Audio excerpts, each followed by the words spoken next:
Good morning. This is the Board of County Commissioners 2024 through 2025 biennium budget work session. These are the final deliberations. It is Wednesday, December 6, 2023. It is 9:22 a.m. This session is set to go until 3:30. This is a hybrid meeting. We're at 3000 Pacific Avenue, room 110. For public virtual attendance, you may follow along on the Thurston County YouTube channel. So I'm Carolina Mejia. I'm the chair of the board. Vice Chair Ty Menser in the boardroom. We also have Commissioner Klaus in the boardroom. Yes. Okay, I'm sorry, I couldn't see her. And we have Commissioner Gary Edwards and Commissioner Wayne Fournier joining via Zoom. And we have interim county manager as well as assistant county manager. Interim County Manager Robin Campbell and Assistant County Manager Rob Gilder in the boardroom as well. And I will pass this off to Robin, to Nicole. Pass it off to Robin to start us out. Good morning, Commissioner. We are, as you say, here to do your final deliberations on the budget. We reserved most of this day to work through your final considerations after the public hearings have concluded, in the hope that we can finish today and tomorrow, instead of final budget deliberations, we are scheduled to go to the annual economic state of the region, if you will, one-day conference. However, if you do not finish today, we will need to use part of tomorrow to get to final numbers. And we need these final numbers so that staff have enough time to prepare all of the documents, get them through legal, and make them available to the public before you make your final vote next Friday, December 15th. So we do need final decisions on what you will include and exclude. After tomorrow, I'm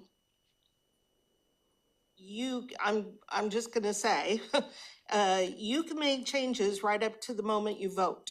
However, should there be anything that you want reconsidered after tomorrow, staff really won't have a lot of time to work it into the documents. So if you do think of something after tomorrow, please tell us immediately, and we will have it available for consideration on the 15th, but after tomorrow, we really can't make any changes and still get all the documents done on time. With that, we are scheduled to go to 3:30 today. We've planned a working lunch. Nicole will take you through the agenda and lead the discussions today. And so I'm going to turn it over to her to pick up with the agenda. So thank you, Robin. So the first item on the agenda is the public safety sales tax discussion. The second is the general fund reduction follow-up. So the two of those will be talked about, I think, intertwined. So together we'll discuss those. And Robin has put some stuff on the board right here. So unless there's anything else, I think we should just jump right to it. I think we jump right in, starting with the public safety. You want me to lead? Okay. Yep. All right. So on the board here, I hope that everyone see that. So this is the reduction piece, but are we gonna talk about the sales tax? What would you like he said? So on the public safety sales tax, we told offices and departments that we would circle back to this. But I think that everything is already covered in the budget that the board finalized, at the end of October. Right.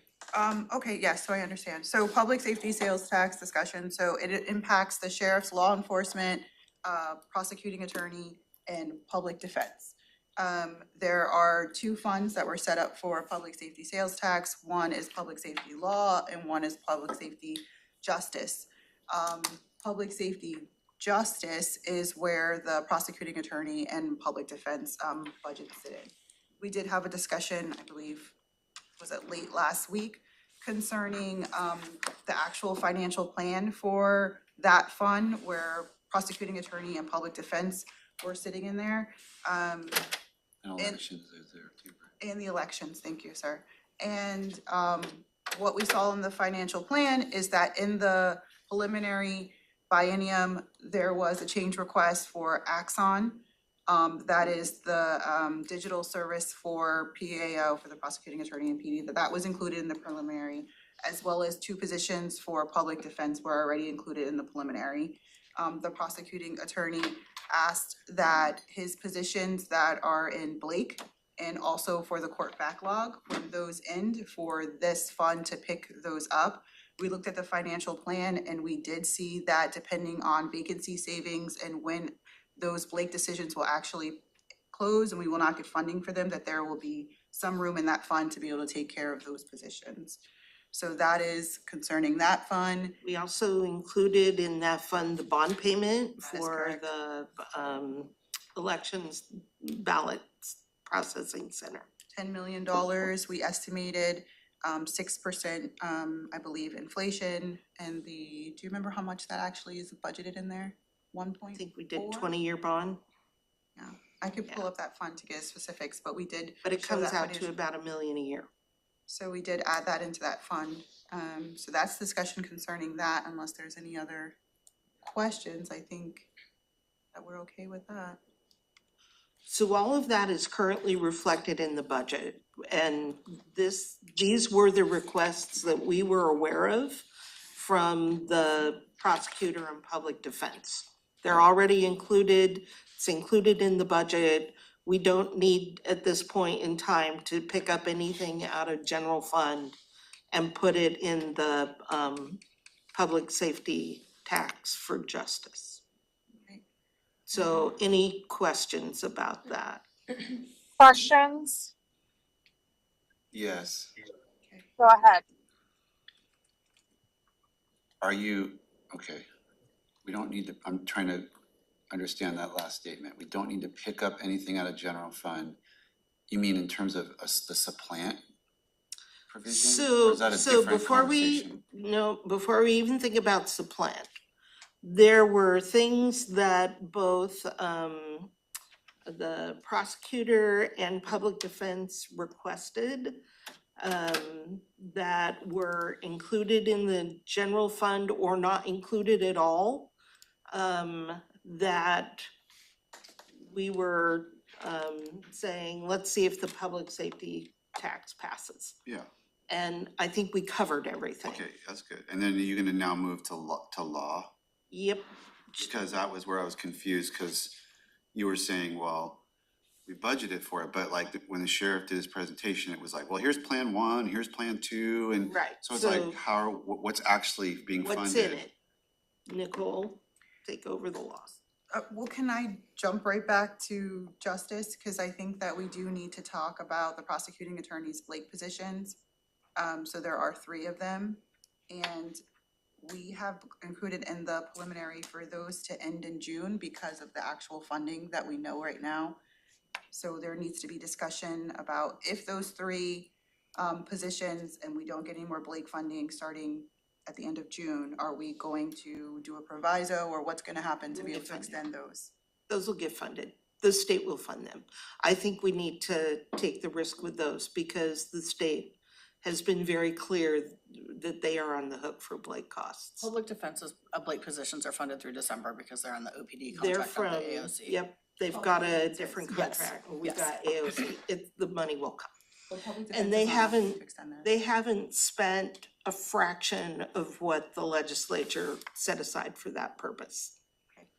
So then that's the only thing that I would have raised is just those 3 positions for Blake at the prosecuting. Yeah, attorney. I think if the state doesn't follow through, that we revisit it at that time. Okay.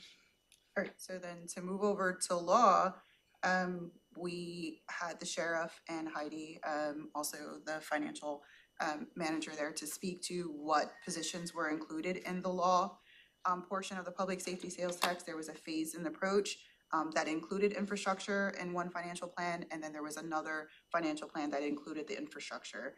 And so what is built right now in the preliminary is that phased-in approach with the infrastructure included in there. So that is already in the budget as it stands for this fund. And so this is not talking about the general fund portion or reducing anything, just literally the law portion. So I reached out to the sheriff's office to ask if there was any changes to that since it's been passed, and we were told no to go forward with what was put in the budget. So that includes the board wanted to put the fiscal FTE that the sheriff asked for in the general fund. That goes into the Sales tax. public safety sales tax for law enforcement. It includes the evidence tax that go in, and those both are at the beginning of the year. He'll be able to start to recruit for those. You know, they won't get filled on January 1, it'll take time, but he can start to recruit for all three of those positions right away. And did we do 2 techs? Yes, I Yes. see 2 techs. That's And a big then deal. I think also the one deputy cadet, fiscal manager, 2 cadet positions as well, evidence right? technicians. Correct. Yes. How can we turn this into a Christmas song? So then the other things that are included with the phased-in approach are how many FTEs beginning in June? Gonna There's refer to one June. more financial person included in that. There's 30, are there still 30-some deputies? Open up the I'm financial opening up the And those are changes as phased in written. over time, so eventually you get to the big number, but how many do we start with? So they are phasing in, let me, So if I pull up the financial plan, it says starting in, they're gonna have 31 in the biennium, total FTEs.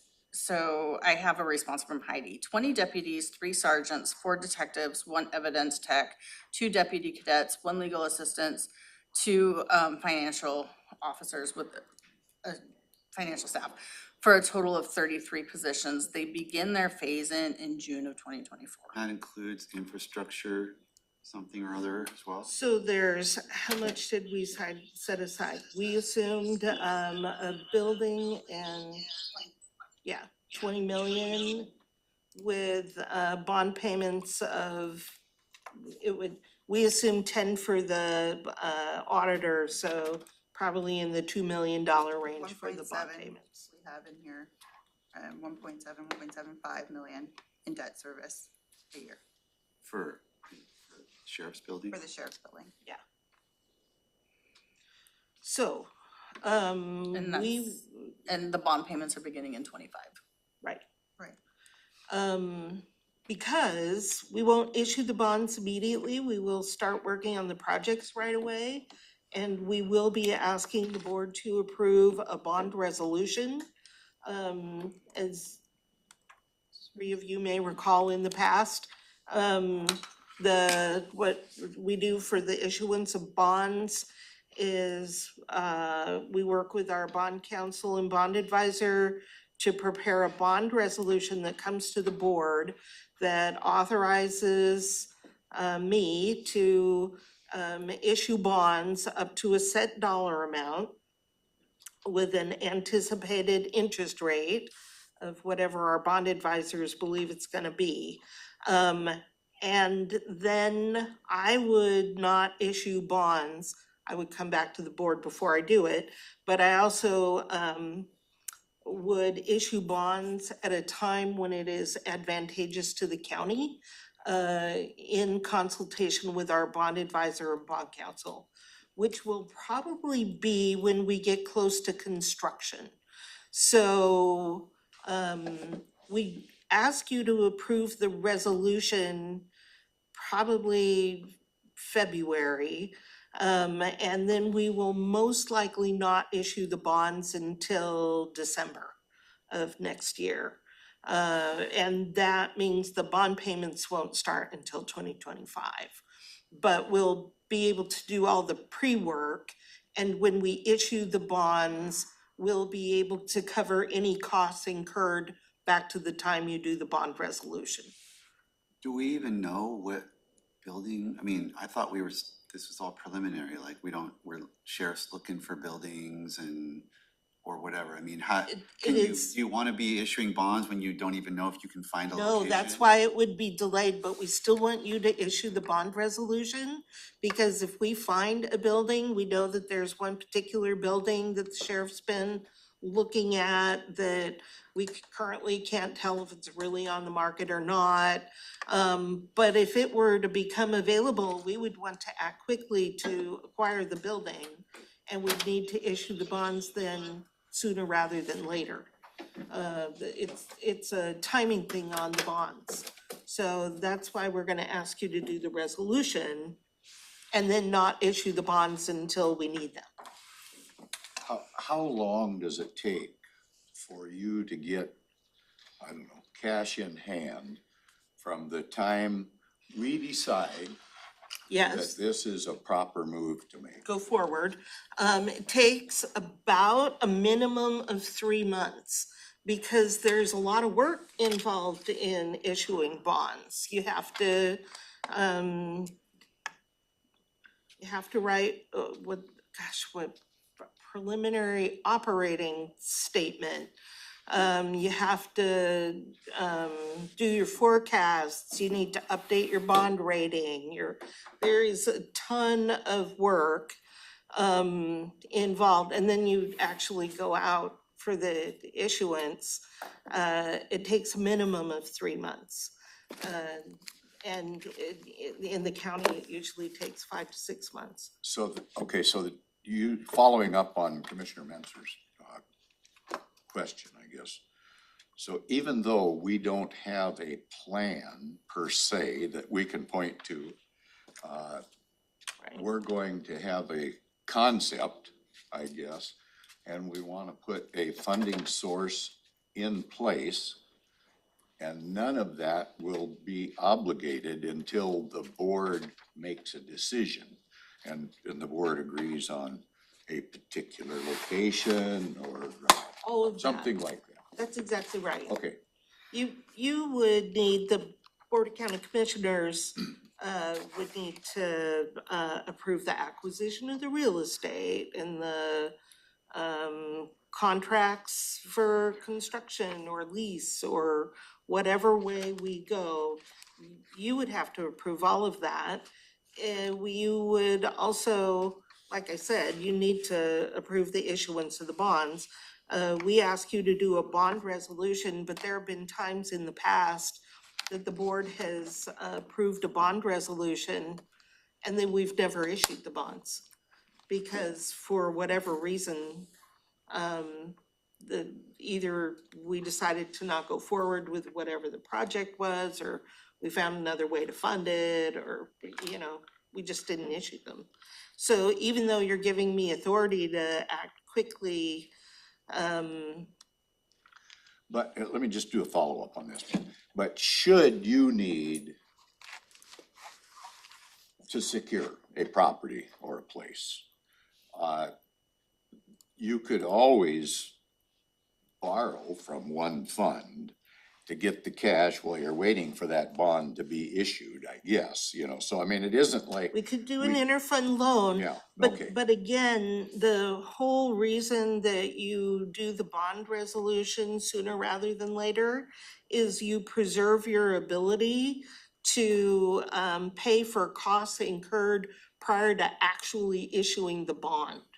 Because if we don't issue the resolution and we buy a piece of property, then we cannot cover that with the bond that we issue later. And when I walked in, I think I heard something about a $20 million bond. I might have missed it in between. I have a question. We're One second, actually. Commissioner Fornier, we'll get you. Thank So we've been talking to the sheriff, and this is a kind of a, what way's the wind blowing kind of a guess. We're estimating $20 million for the sheriff's project. We're estimating $10 million for the auditor's project. We have some pre-design work for the auditor. So we're pretty comfortable with the 10 million, except for the new requirements she's bringing in about the security. Could push that 10 million higher, we'll see. But the, and she might be able to cover all of that with grants. So, I'm not, it's not a criticism, it's just trying to get to a real number. But we think 10 million for the ballot processing center. And then we're guessing 20 million for the sheriff. Rick Thomas has already started working with the sheriff's staff to get to what his requirements are so that we can look for appropriate property and figure out a plan forward and get to a better estimate than my, spitball 20 million. But right now that's the best we had, and we based it on, we thought a building would cost about 10 million and 10 million in tenant improvements. That's where the 20 came from. Thank you. Okay, Commissioner Fournier, go ahead. Okay, I think I have three questions. The first one, if we find property that is appropriate, are we able to just do like a contract with contingencies that say we'll secure the funding later? And then do we have to hire a bond attorney and like a financial consultant, or do we do that all internally? And then third question, I just lost it. All right, so let's take that's it. your second question first. The county has bond counsel and bond advisor on a retainer, if you will.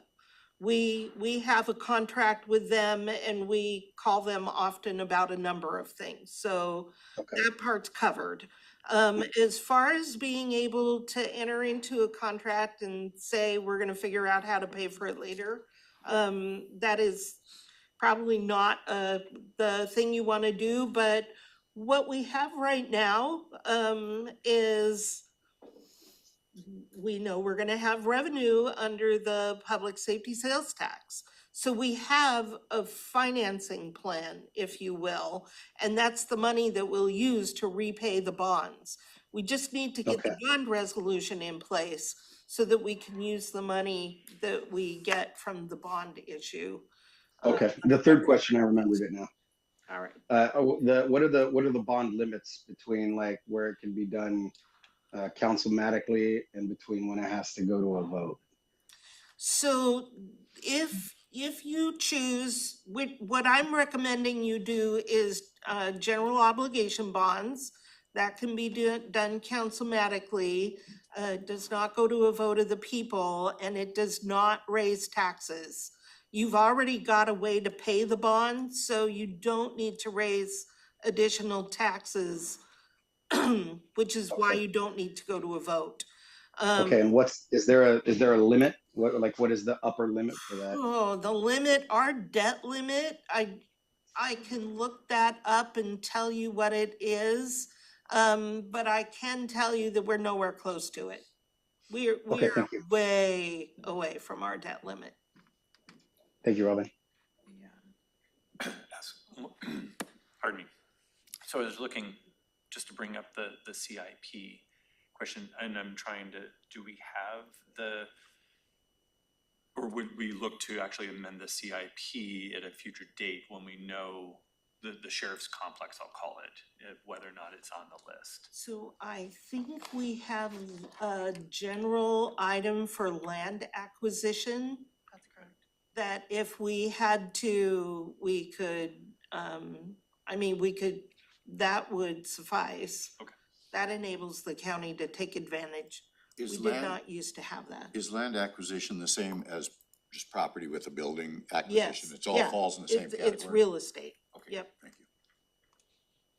And I think that the CIP was written broadly to say it enables us to take advantage of real estate opportunities. That's correct.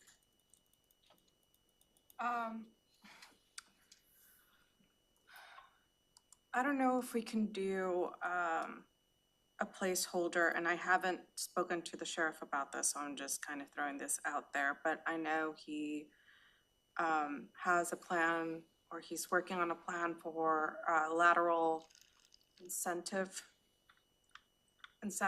for, you know, just for him to create it. Like, would this be a right time to maybe do a little placeholder on there? Or do we need one? Like, does it fall under the maintenance? Like, just so whatever the program is, there is something where, So if you would like to include something in the, in his budget for that, you're certainly, now is the time. So it's a matter of how much of a buffer you'd like to build in.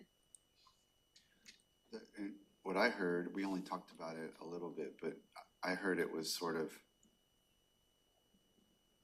it was gonna cost less money because if you can entice the lateral, the training savings versus the amount that you incentivize that transfer is like a cost bonanza. So I don't know how that works in terms of budgeting. If he just asks for an amendment and we tell him to absorb it, or does it have to be dealt with now, knowing that that's coming? No, we could do that in the budget amendment if Okay, it turns out to cost. okay, I just want to be as proactive, and I know that there's going to be cost savings, but just knowing, you know, maybe we need to do a little placeholder just in case. There's always like unknown costs that come along with programs like this, and so Or there might be an upfront expense that yields savings later. I don't know exactly. Some of the ideas that we've recently heard may cost money. Is Heidi listening? Maybe Heidi she can- is listening. So would that be something we would build into the public safety tax fund? How much room is in that? Do we have a financial plan handy? We do have a financial plan. Need a number from Heidi just to throw out there. Yeah. She's thinking. The three dots are moving.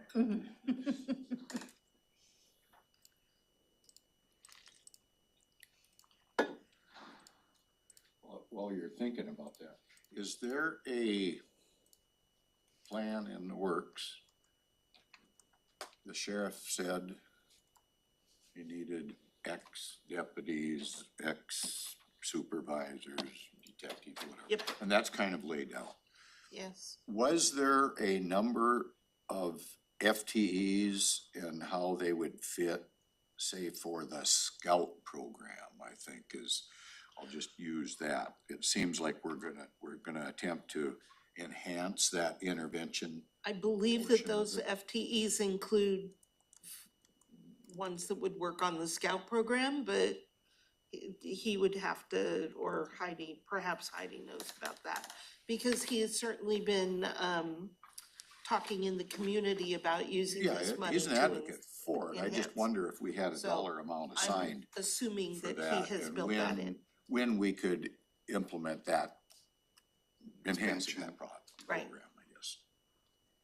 So I'm looking at the financial plan that we have. So for 2024, there was 1.1, almost $1.2 million budgeted for debt service.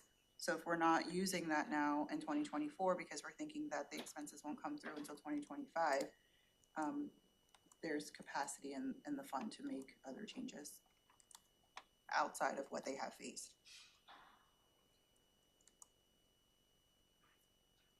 And then also in 2025, we have budgeted the full payment of the bond. If we are thinking that we only get one payment in 2025, we have close to $2 to $3 million. I wouldn't bet on that, though.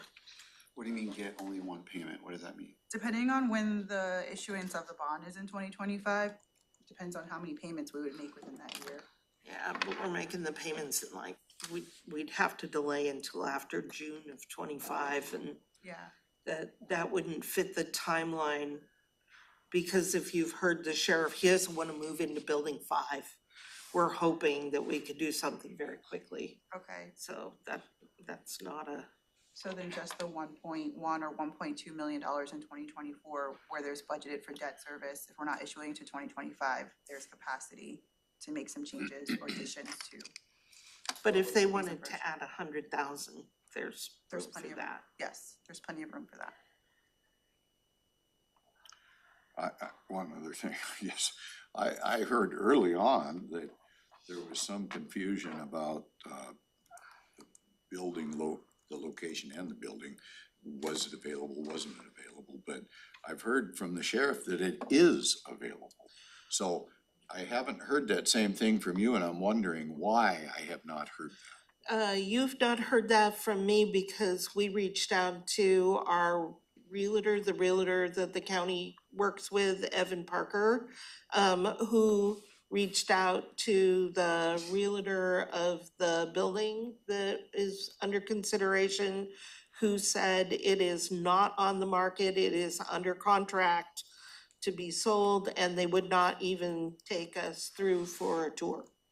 So we've been told through the realtors that it is under contract. But I thought there was updated information that you heard that, well, it is under contract that they hadn't heard from the party they were contracted with, and so, I do not have that updated information. Rick is, we keep hearing things from the sheriff and from you, and so we follow up with Evan, who continues to hear that it's under contract. Well, how about can we get everybody together and have a conversation about this and figure it out? So we We can have some certainly idea invite of your how we realtor. might wanna proceed. That's So, just limbo one part- building. The limbo So part doesn't fit we're very not waiting to find out about that particular building. We are working right now with the sheriff to get their schedule of requirements, if you will. What do they really need in a building? And once they have that, we're already working with him on that, then Evan will start to look for available properties so that the sheriff's got some options. and the sheriff's office is meeting today and figuring out their space requirements, and they have a meeting with Rick on the 21st. So they are, they're We're they're moving going. on that. I'm worried, I've not seen the building, I don't know anything about it, I don't know if I support it or don't support it, I don't really care about that, I wanna know what we need to accomplish today to get this budget lined up so that we can Right. get what needs to be done by the 15th of December. Seems like we've got plenty of time to work on the sheriff's field operations bureau.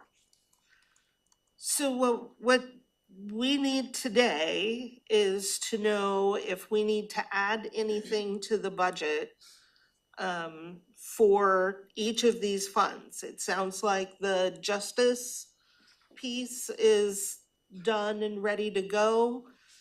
If you want to add something to the sheriff law enforcement piece of it, we need to know that this morning. I guess that would be my suggestion, would be to add just, I don't know, did Heidi respond back? So for the scout funding, that's all funded through public health, and she believes it's treatment sales tax funding. So so none of the new deputies are for the scout program. No, I'm talking about the lateral incentive program. So the lateral incentive, she said that they would be absorbing that. And Okay. fixing the shortfall later, probably, and it would be. If there is one. Okay, Can we make an amendment if we have to? You can make an amendment next year if you need to do so, if it doesn't turn out to be a wash. okay. Back to the scout program. We've heard the sheriff, just at the Law and Justice Council meeting, he verified that his intention is to expand that from the public safety sales tax. So they've talked about adding a scout team, but they've also talked with the vendor about a regional team with Lacey Olympia Yeah, Tumwater. they'd like to combine Lacey's team and then you could have potentially expansion with no more bodies. Right? Dot, dot, dot. Because you've got a whole team working Lacey, almost 20, till 11 or whatever. And you got a Right. whole team working the county, almost 24 hours, but not quite. Put them together, you might have a whole team that covers Right. everything. Right, and that, That's all preliminary, Yeah. but that's the concept. and that's what Heidi just said, that's so it would be 24/7. So it Okay. may be preliminary, I guess, is to say that what we're gonna do with what the sheriff and Yeah, more Once dots. again, if they need additional funding, that can be addressed in an amendment. So it sounds like we're set on the law enforcement side as well. I have a question. Yes. So if the scout program is funded through TST and public health, can you clarify a little bit or, about where the funds are coming from? Because TST and public health are separate funds, so are they? So they are, if they have treatment sales tax, sometimes we do a direct appropriation, so the staff would be in the sheriff's office and they would be funded with treatment sales tax. It would be ongoing funding, so that might not be why you saw it when they were doing any treatment sales tax proposals, because it already exists, so we're, it's part of the status quo, the base at this point. So it'd be funded out of the treatment sales tax, which is the sales tax portion, and it's, at this point, it's just there. when you say public health, you just mean Public health TST is is the under. Right, cause public, yeah, treatment sales tax sits in TST public is health. one of the funds that the public health department. So it's really uses. TST. Okay. Yeah. So do we know how much of that money is going to the scout program? I can find out. Okay, thank you, cause that kind of just piqued my interest a little bit because thinking back to like the TST community grant applications we got and how just upsetting it was for everybody to see the need that's not being met. And I'm wondering, since the sheriff will have new funds coming in, if that's something we could consider down the road is like reallocating that TST money and having public safety pay for the scout program. No, because that would be supplanting. TST is a county fund and we can't supplant. But you can expand, well, yeah, but you could expand. You could expand it. That's right. You Yeah. could pay for an expansion of Scout through the new fund, you're correct. But we can't shift stuff over into it, cause that breaks the supplanting Okay, piece that we put into the resolution. But the enhancement is I think that's something we can look Yeah, at. you could grow it in the, But when and the that's what I sheriff, thought they were like, if the doing. sheriff comes to us and says, I wanna expand this and I'm gonna make a TST request, we could say, well, we wanna expand it, but you're gonna have to fund that out of public safety tax dollars, like, yeah, okay. that would be ours. Do we have like a little bit of time to talk about the supplanting stuff, or should we wait Yes. until another Yeah, we're time? headed there. No, this is the time. Okay, cause I've asked probably almost everyone in this room by this point, about the supplant clause, and I'm still a little bit confused about it. So does that mean basically all of the funding that has been going to law enforcement, we can't reallocate any of that money, or is it like there's a minimum amount that they have to be receiving and then the rest, like it could be reallocated, or like what exactly does this mean? So this means that any money, any of the county's money, not necessarily including state grants or federal grants, but any money that the county has been appropriating for the sheriff, you must maintain at least that much. Okay, And you can't go below a certain dollar amount. And the phrase you'll hear me talk about today is maintenance of effort.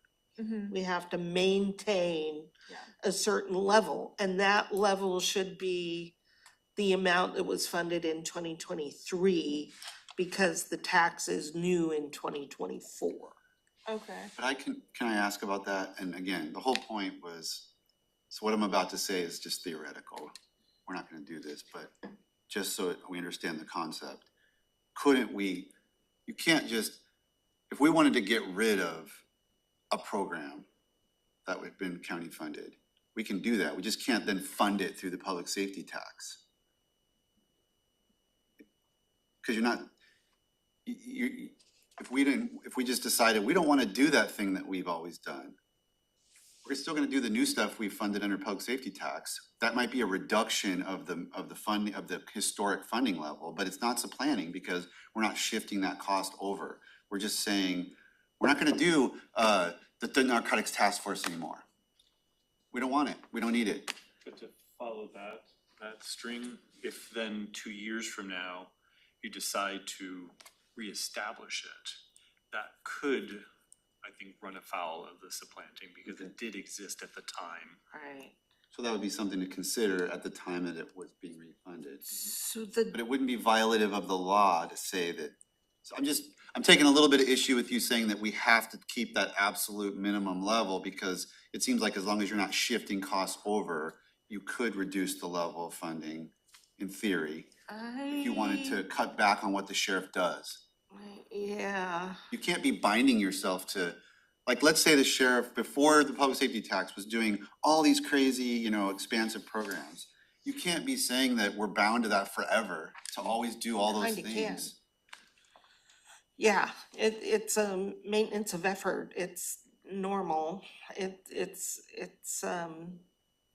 It's something the county has avoided in the past, but I think that is exactly what we've done is bound to a certain dollar amount. I guess I can speak to that because I had the opportunity to do a public safety tax when I was sheriff. But I could never get the commissioners to put a non-supplanting clause in. And Dan Kimball followed me, Staza followed him. All of those sheriffs had that same problem. They had the opportunity, but there was never the ability to get a commitment like this board has done. And so there is that maintenance level has to be followed. And here's the other side of that. You don't want a legal challenge going on over this type of an issue where it appears that the board is trying to renege on a process that was guaranteed. Even though, well, maybe there's a little leeway or a way around this or something. I don't think that's what we want to do when we want to build trust. I mean, I'm sorry, I can't agree with this. Let's just say there was historically, pre-public safety tax, a wing of the sheriff's office that did civil forfeiture, something or other. And then the legislature said, you can't do that anymore. Like, we're taking away, like, so there's no, that violates the Constitution or something. You can't take away people. And so you have a whole wing of the sheriff's office that is basically inert, like it's moot, it can't do what it was do. You can't tell me that we have to keep funding a wing in perpetuity for something that like, or and that's an extreme example, but I could see there be like even more grayer area examples where the purpose for which the historic funding is there doesn't exist anymore. It doesn't have any purpose. You can't force taxpayer dollars to fund nonsense into perpetuity because that historically was done. I think that if you had a change in state law, that would be a reason, but it can't be just at the decision of the board. I feel like it has to be a two-step process, reducing the funding and then somehow shifting it over, like shifting the same function over to the source. Like supplanting has to have those both components. And I've never researched the law on this, but it just has to, common sense tells you has to have those two components. I think that the only way we can protect against the appearance of supplanting is with a maintenance of effort. Well, I mean, I think it's a moot point because I don't think our sheriff's doing, it's been whole point of putting the taxes out there. It's so underfunded. It's been underfunded and it's doing the bare bones, so Exactly. I'm not sure it's ever gonna come up, but I just want, Yeah. in the theoretical discussion, I would really take issue with the idea that reducing, like you're stuck forever to do everything that's been done historically, as long as you're not shifting that same function to a different source. Commissioner Fournier? Yeah, I mean, I would imagine there's room for common sense and we kind of decide what is and isn't supplanting. but we've made a commitment not to do that, and the baseline was established in 2023. But like as time goes on, we would just kind of deliberate and decide on what it looks like and what is appropriate, and we'd get advisement on if it is or isn't, and maybe we'd take risks or maybe we wouldn't, and and then challenges come up to it, and that's kind of, I would imagine that's the way it works, right? So, no, not really. I don't think that the board does get to decide what is and isn't supplanting. I think that supplanting is pretty clearly laid out in state and federal laws and rules around accounting. And we have to follow those, and that's why I'm sitting here going, you really are kind of setting a level of effort here that you need to maintain in perpetuity, and I can see where a change in state law might change that, but any other thing, and it's gotta be all county funds, not just the general fund. It was the vote was of the people, and the way that public safety sales tax was sold to the people was saying, we will not go below the baseline that we've established for the sheriff's department. This is going to be an addition, and we're not going to be shifting funds. So it's important. That's exactly right. And we're committed to that. But like whatever kind of education you can give me on what that looks like in the in the nitty gritty, kind of the details, I'd love it. Well, and I think you've hit on a very important point. The resolution in the ballot measure talked about expansion. And that's what the public expects, is expansion. Expansion of the sheriff's office, expansion of the public defense and the prosecutor to address criminal cases. And I think that once again, that goes back, we know that our public defense is minimally staffed. There's no programs there that you could eliminate without eliminating FTEs. There's the prosecutor talks about being insufficiently staffed. There may be something in the prosecutor's office like the special victims program, but that's supposedly gonna be funded by the state on a grant. Well, just to Commissioner Fournier's point, if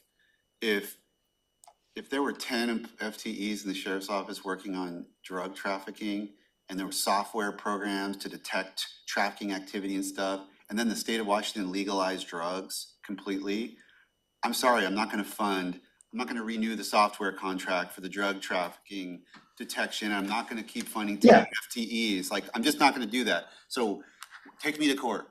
I don't That's not disagree happening. with that.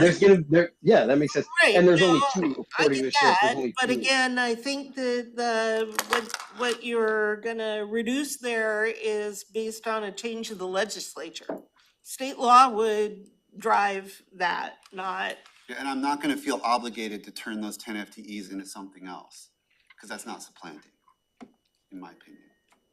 So, problem we're probably not gonna have, but. I'm pretty confident it's gonna happen, so. Probably not. Yeah, I think we're talking hypotheticals that may never come to Yeah, I pass. don't know, it's just an interesting point. So Commissioner Klaus raised it, so. I think it gets to piggyback on Robin's phrase of that maintenance of effort, right? There's ways of defining it, and on some level, we are looking at a snapshot in time, which identifies the dollar amount, but it offers that the flexibility that there will be programmatic changes likely within those operations. That's just, we evolve, we constantly are changing our business models, but maintaining that, and then anything above and beyond is. Anything above that would be covered by the new revenue. And I think that that's going to provide you with an opportunity that we should talk about today as well.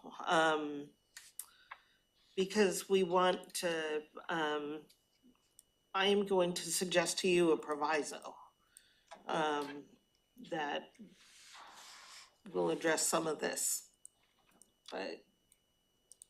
But as far as, taking if TST is currently paying for the Scout program, then you can't take the Scout program and shift it to the new fund, I do have a question on that. okay? So every year we reevaluate TST funding. Scout may or may not get funded. I mean, if we keep current practice in place. So what happens if the TST advisory committee says, you know, there's too many other cool programs to fund, we're not gonna fund Scout? You cannot shift that cost of Scout, then you would be eliminating the Scout program. So it would have to be Or transferred to pay general for fund. Or we for could the fund it general for fund. general fund. But you can't shift it In to order to the- be able, it would That's right. bar our ability to add any Scout employees under the set tax. It would bar your ability to add any Scout expenses within the amount that, let's say that it's currently $400,000. It's not that much. Right? It's 176. It's $156,000, all right, 176. If in, well, even in the future, if you grow it within TST, because once you set an amount, that's the amount that you can't supplant, which is part of the coming conversation. So 176,000, you're gonna have to maintain that amount. If you decide to eliminate the Scout program completely, great, but it can't show up at an amount within that 176,000 that you just cut in the public safety sales tax. If, however, you decide to, yeah, we're not gonna pay for it out of TST, but we still want this 176,000 worth of effort, then we're gonna pay for that much with general fund, and you want to add another 100,000 to the program, you could do the new 100,000 out of the I sales get it, tax. but not to beat a dead horse, but you just made my previous point, which is that we could not fund the TST Scout. We just couldn't then shift it over anywhere else, but we could get rid of it because we decide the Scout's not working. It's exactly my perfect example of my point. A program that we was doing, didn't have to do it, it's not working. We don't have to fund a poor program. It's not supplanting to just get rid of it. Because you're not As long supplanting it as with it something doesn't else. show up. Yeah, you're right. It's a Yeah, two-part but- equation. That's what I'm- But since a big part of what's in the sheriff's office today is detectives, patrol. You're always gonna have you're- that. That's exactly right. You're Scout's a not better gonna example. eliminate that. Scout's a better example of what I was trying to It is. illustrate. And the drug, I get the whole drug task force thing, but that's being paid out of its own fund. Yeah, it was just hypothetical. Scout's a better example of what I was trying to show. Right. Commissioner Fournier, is that a new hand or old hand? Sorry, it's an old hand. Can I just add, may I? Go ahead. My understanding of supplanting is replacing of the same activity. So I'm with Mincer in understanding of what supplanting is. If we're identifying an activity and we're gonna use it and replace it with a different funding source, then that would be considered Yeah, supplanting. I don't think there's any activities in the sheriff's office that you would eliminate. Maybe this is a Pretty basic You stuff. might, good conversation for next year with the attorneys, right? Because I think at that time they can unless that there's things that we want to switch over now, but I just, If you wanna switch them over in 24 and it's above 23, now's the time to do it. yeah. you never know what's gonna happen. Maybe the state funds a statewide regional crisis strike team, and we don't need Scout anymore. Okay, so stop funding it, TST, fund something else, because state's providing the same resource. That could easily happen. In a few years, the amount of money that we're putting out in 23 is gonna be surpassed, just through the cost of doing business. So it won't even I know, need, it's kind of. it won't even need to Really? be talked No. about. Commissioner Claus, go ahead. Well, that kind of touches on one of my two questions. I was gonna say if, it sounds like we have some questions and concerns and maybe like limited understanding on what this actually means. So I was gonna ask if this causes issues down the road, what can be done to rectify those issues. Like say down the road, we wanna do something and we're like, oh, we can't do that because of the supplanting clause. What can be done to alleviate that issue? Would it have to be something that goes to a vote? Would it have to be some sort of ordinance, or like what would we have to do? To change the resolution that went to a vote of the people, you would have to go back out to another vote. Okay, We are bound by the resolution that underlied the ballot. okay, thank you. And then my other question was kind of touching on what Commissioner Mejia said about maybe getting with the attorneys next year. I was wondering if we could possibly set up some sort of training on what this entails. And if not a group training, maybe I could just do a one-on-one with the attorneys, because I have a lot of questions and I think this would take like 4 days if I asked all my questions, so I'm gonna try to limit them for today, but I just, what I'm hearing has me pretty concerned, especially considering the wealth of programs that are underfunded that could actually lessen the burden on law enforcement by addressing like what occurs for people before they're involved in the justice system, so.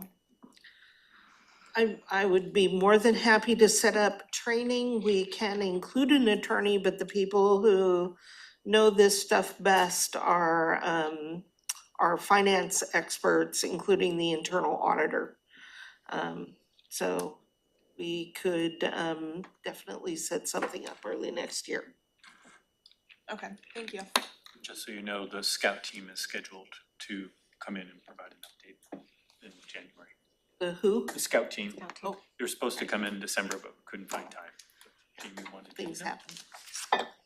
So, Right. yeah, let's do something next year with the supplanting and we can have, it's always good to have an attorney present, as Commissioner Edwards Yes. says.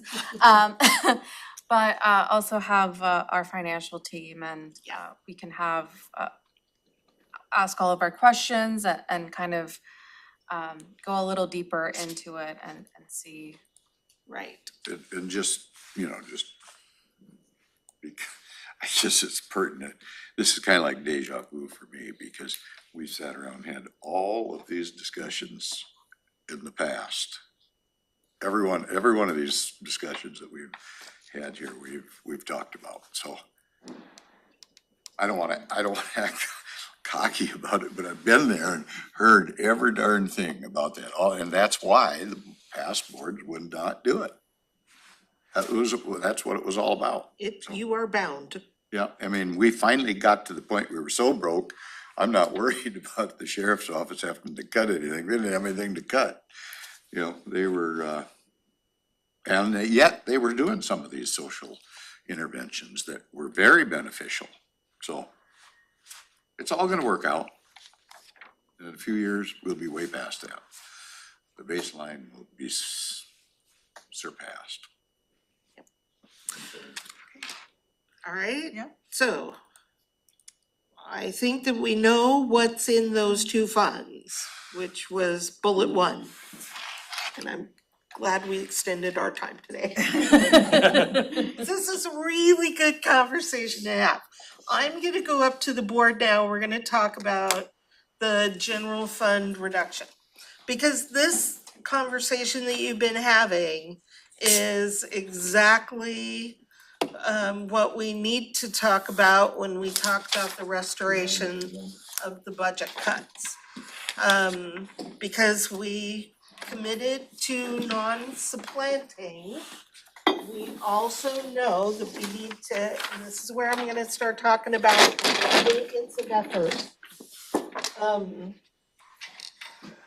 So what I've drawn up on the board is the budgets for 2023 and 2024 for public defense, the prosecutor, and the sheriff's law enforcement budget.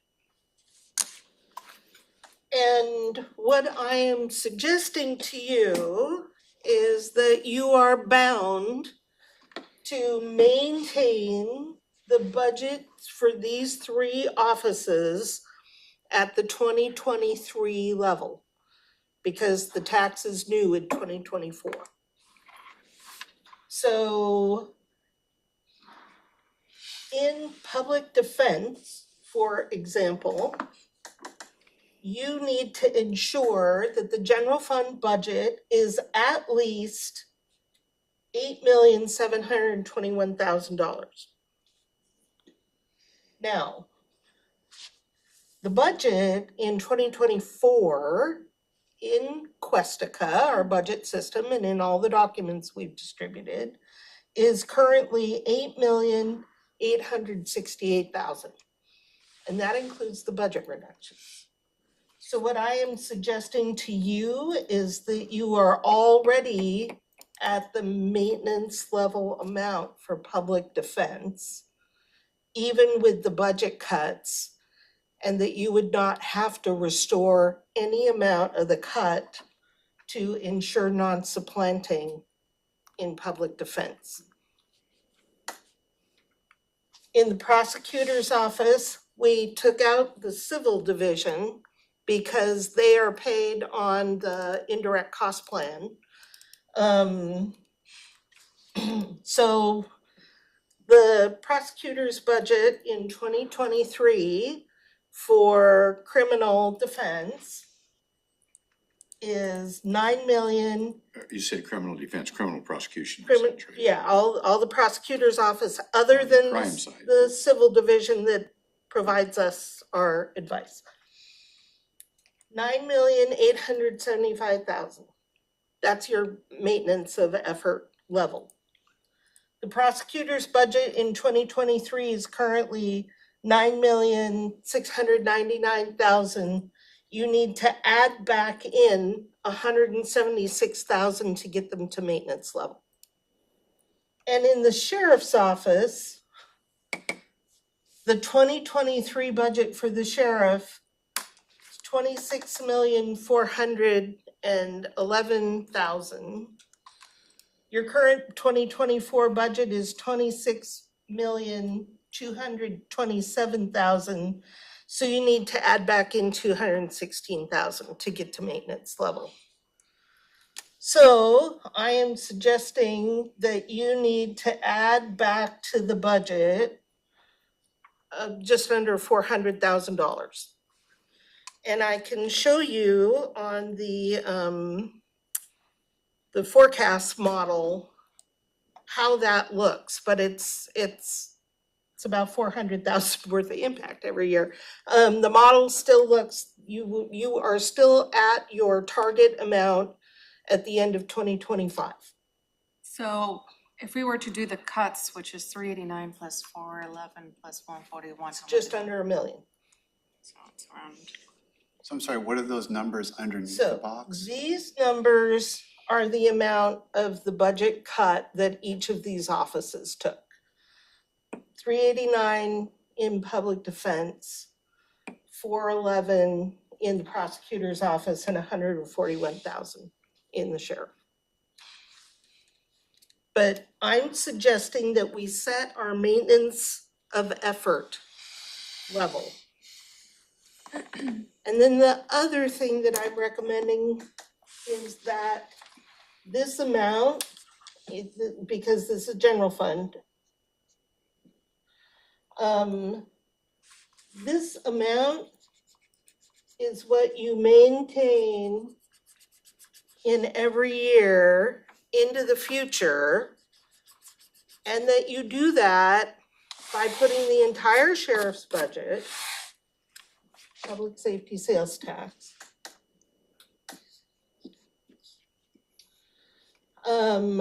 would be the new tax revenue plus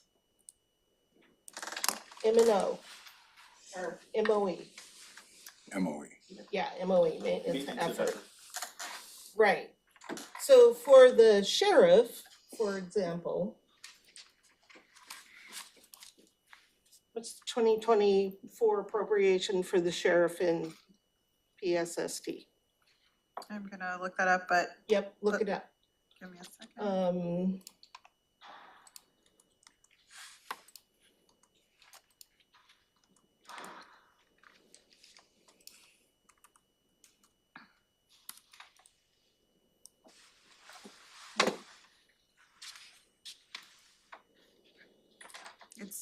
timing, sorry. Oh, it's slow. It's slow, it's like doing the bubbles and Right. doing So it'll take a minute to fill that in. And that would be 2024, and in 2025, the general fund part is, and in 2026, the general fund part is, and all growth, including COLAs, inflation, anything is borne by the new tax, not the general fund. 2024 is 2.6 in Questica. 2.6. So, like things that are increases in maintenance level items, then can kind of get absorbed by the new tax, not general fund. Like that's kind of rubbing that to the closest to the bone as possible. Is that the idea? And that means any growth in revenue in the general fund is available to you for other purposes. Right.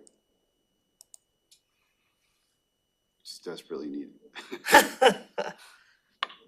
You could do that if you commit to a maintenance effort amount. I think we heard very strongly from District Court and Superior Court on the impacts that they're gonna be facing, cuts and the public safety tax, so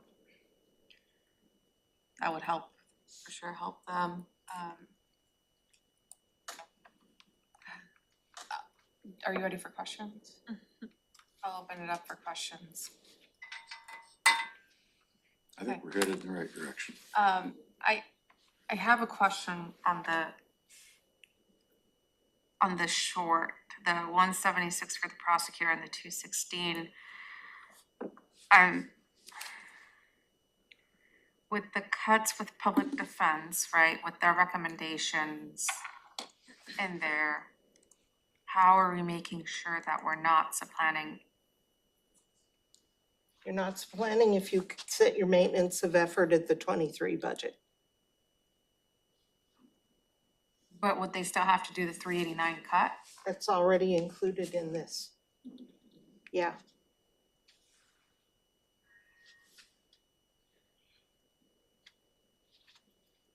So just so I can get my hands around this thing, I think I'm struggling with the same thing as Commissioner Mejia. So the reason why public defense isn't short and the other two are because maintenance level expenses for some reason rose higher in public defense, so it covered the cut. You added some policy items here or, whatever it is you did that drove this number higher than this. For public defense. Right. But it didn't work out that way for the prosecutor. I'm trying to figure out Right. that discrepancy. That's right. And we could, given time, we could dig Yeah. into a whole lot of detail about why that. Yeah, and I don't need the Played out that specifics. I'm way. just conceptually trying to understand what's going on here so I Right. can make the right decision. Because what I'm, And we could make this extremely complicated, but we didn't have time for complicated, and complicated is usually doesn't get you to a better place. But we could have, I'm sorry, Commissioner, I know you want to ask a question, but let me finish. We could have broke this number down into how much is grants, how much is restricted revenue, how much is, we could have done a whole lot of things. But I think if you just commit to, this is how much general fund appropriation they had this year, this is going to be our maintenance of effort, that gets you to this ability to remove all future growth from the general fund and free up your revenue, your new revenue in the general fund for the other offices and departments. And that's the way we sold it to all That those is folks, exactly how we, yes. Can I ask, so with the maintenance level, like at the 2024, what we're looking at, like with that maintenance level, what you're talking about is like the interfund rates going up, things like that.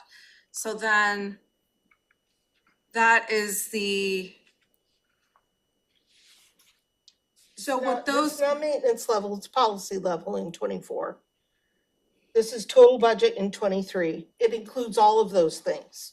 So with that, I'm just wondering with 2024, those cuts that we're seeing, the 389, 411 and the 141, those were for 2024 and 2025. So I guess I'm just still struggling to kind of wrap my head around understanding how you got to those numbers, but still struggling with the last line and how it kind of connects with that and how so are they still making those cuts? And then, Yeah. We have to reduce the cuts by 400,000, and it's not clear as to which of those three we're gonna. It's these two that to get them to the maintenance level amount. But the maintenance level gap is shorter than well, for the prosecutor, it's shorter than the cut. Yeah. So we wouldn't have to we wouldn't have to take away all of the cut. Correct. That's exactly. So that's what I'm trying to, like, how do we think through where to distribute that $400,000 of uncut? You don't. You don't. No. The prosecutor will have a budget of $9,875,000 from the general fund. And because we budgeted the bottom line, his personnel costs are calculated and his indirect costs are calculated for him, but everything else is up to him. So he's getting 176,000 more than what he thought after we did our cut exercise. Yes, And then how does that work for the sheriff then? the sheriff's gonna get 216, which is more than he had to cut. He's gonna get 216 back, but it allows us to set this maintenance of effort amount that would carry forward into the future. Because this is, didn't get complex, right? Right. There is a potential, I think, for the departments to have an additional benefit in the out years because it doesn't pull back the grant amounts as Right. well. So this is just pure general fund dollars, so this becomes maintenance level. And then in the future, as they get grants, that's over and above this maintenance level We would, if we did this transfer that I'm proposing, we'd transfer all the revenue with it from the grants. So if the grants went down, they'd start to book their grants in this fund, not the general fund. So if the grants go down, that would be reduced revenue in this fund. Gotcha, that makes sense. Well, there was one part of it I like, which is that, like, as, Commissioner Edwards was saying, how I talked about this to the public, because I'm dealing with some different folks and probably Commissioner Edwards, as I said, this is gonna enhance financial stability for the county overall over time, not only law enforcement. And this maximizes that effect so that I am delivering on that. That's I exactly right. delivered that same message. Yeah, so like that part of it, I'm good with, 'cause I think it accomplishes what I was trying to accomplish. I'm a little just confused about the cut, the uncut, I'll call it, the reversal of the cut.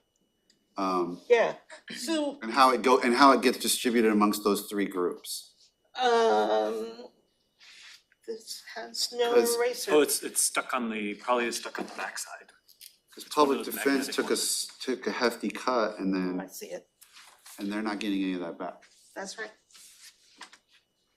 Because their budget is more than the maintenance of effort amount. then I guess that's what I'm struggling with is like, how is it not sub-planning then? It's not planning because you are guaranteeing a maintenance of effort of this much money. But with the 389, I mean, that's kind of where the proposals that they've set for. But the reality, so the reality is their budget is not less than this year. they had to take a cut, but they also got a lot of money. COLAs, increased cost of internal services, increased cost of contracts. They got more grant funding. Their budget actually went up, not down, even after the budget cuts. And if you look at 2025, even after the budget cuts, almost every office and department went up, And that's- not down. So we're kind of benefiting in a way from the rapidly rising costs of everything. Because Yeah, everybody's maintenance level right, went up quite a bit.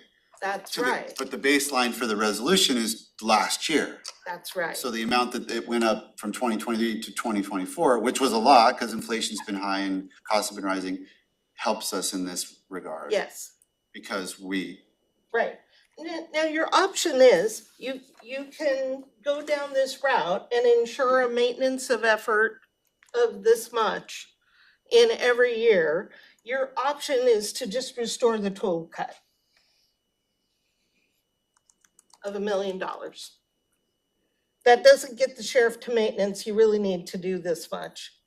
But it also sets your new maintenance level out of the general fund at the higher amount.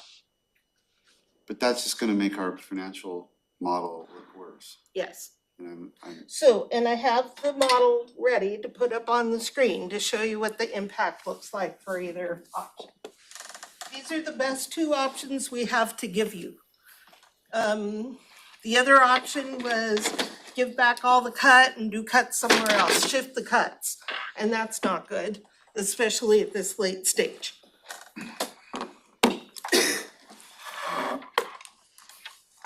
So I would like to suggest a 10-minute break. Okay. Yeah, while I bring up the model. Okay, let's go ahead and take a 10-minute break.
Okay, we are back. It is 11:03 and I'll pass it straight to Robin.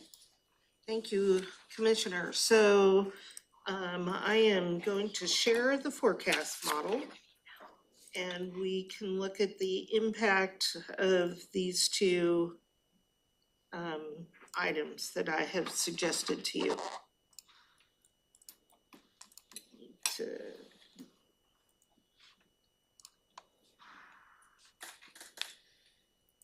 I think I can do it right here. So if this is the way it looks right now, no changes, everything approved, here's your graph. 2025 is a little above the 2% target for the ending fund balance. And then the future years are kind of in between cash flow and target.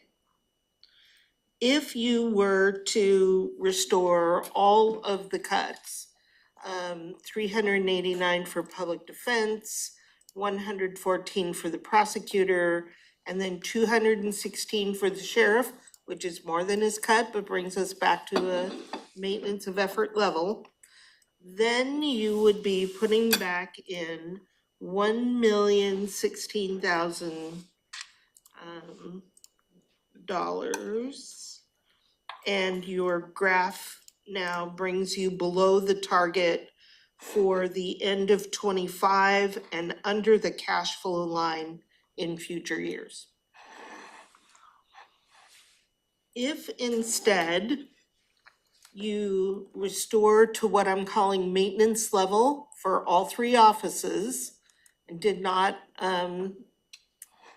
exceed maintenance level in the prosecutor and the sheriff, and put the public defense at the 24 fund, then the amount that you would be restoring is $392,000. And the graph, you just meet the target level in 2025, and you're a little lower in future years, but you don't drop below cash flow. So it's not ideal, but it's not the impact of fully restoring the cut in every office. Questions, comments? So the one puts us below and the one puts us at the bare minimum kind Yeah. of thing, is that it? Right, yeah. I have a question. What, this might be a dumb question, but what is the benefit of doing it the first way if it drops below versus doing it this way? The upside is you fully restore any amounts that we ask the public defense and the prosecutor to take out of their budgets. That's the, so they would get all of the maintenance and policy level increases, plus not have to take any cut at all. And if you think more broadly about the purpose of the reduction exercise, that is what created capacity for the board to make decisions about cost of living increase, and a few other must-do things like funding the non-permit related costs in CPED. There were a few other things that the board felt were high priority and must do. And having a reduction allowed them to do those things that absolutely had to be done, and then add a COLA. But to answer your question, Commissioner, I don't think there is any reason. I mean, those departments are already getting a benefit from the public safety tax. Everyone else is not getting a walk back of their cut. So I'm not interested in walking back their cut any further than we absolutely legally have to do to meet the requirement of the non-supplant. And I'm not even sure I can be comfortable with that. without additional. Let me ask a question as a follow-up on Ty's thing. By any chance, could we, if there was gonna be a shortfall, could we borrow the money out of the rainy day fund and put it back in when we start getting revenue coming in? And the reason I'm saying that is the rainy day fund would probably consist of a few dollars out of law and justice or something that we saved. I mean, we kind of put money in from everywhere when we added money to it. So using that as the justification, and that way it wouldn't create a shortfall. So the rainy day fund is funded 100% from the general fund. And there are criteria for pulling money out of the rainy day fund, and I see Nicole's got that handy. So what are the 3 criteria? So I'm just gonna read it by bullet here. It says non-debatable emergencies as defined in RCW 364180. So we read that. Adverse actions by the legislative exceeding in the impact on the general fund of at least $500,000. And if the general fund balance falls below 10 million due to revenue shortfalls. So those are the 3 reasons. So The just- conditions are No, met. the criteria isn't met. Okay, just wondered. Okay, but I'm with Ty. I think doing the minimum and get us there solves the problem, doesn't it? It resolves the need to address the non-supplanting requirement of the ballot measure.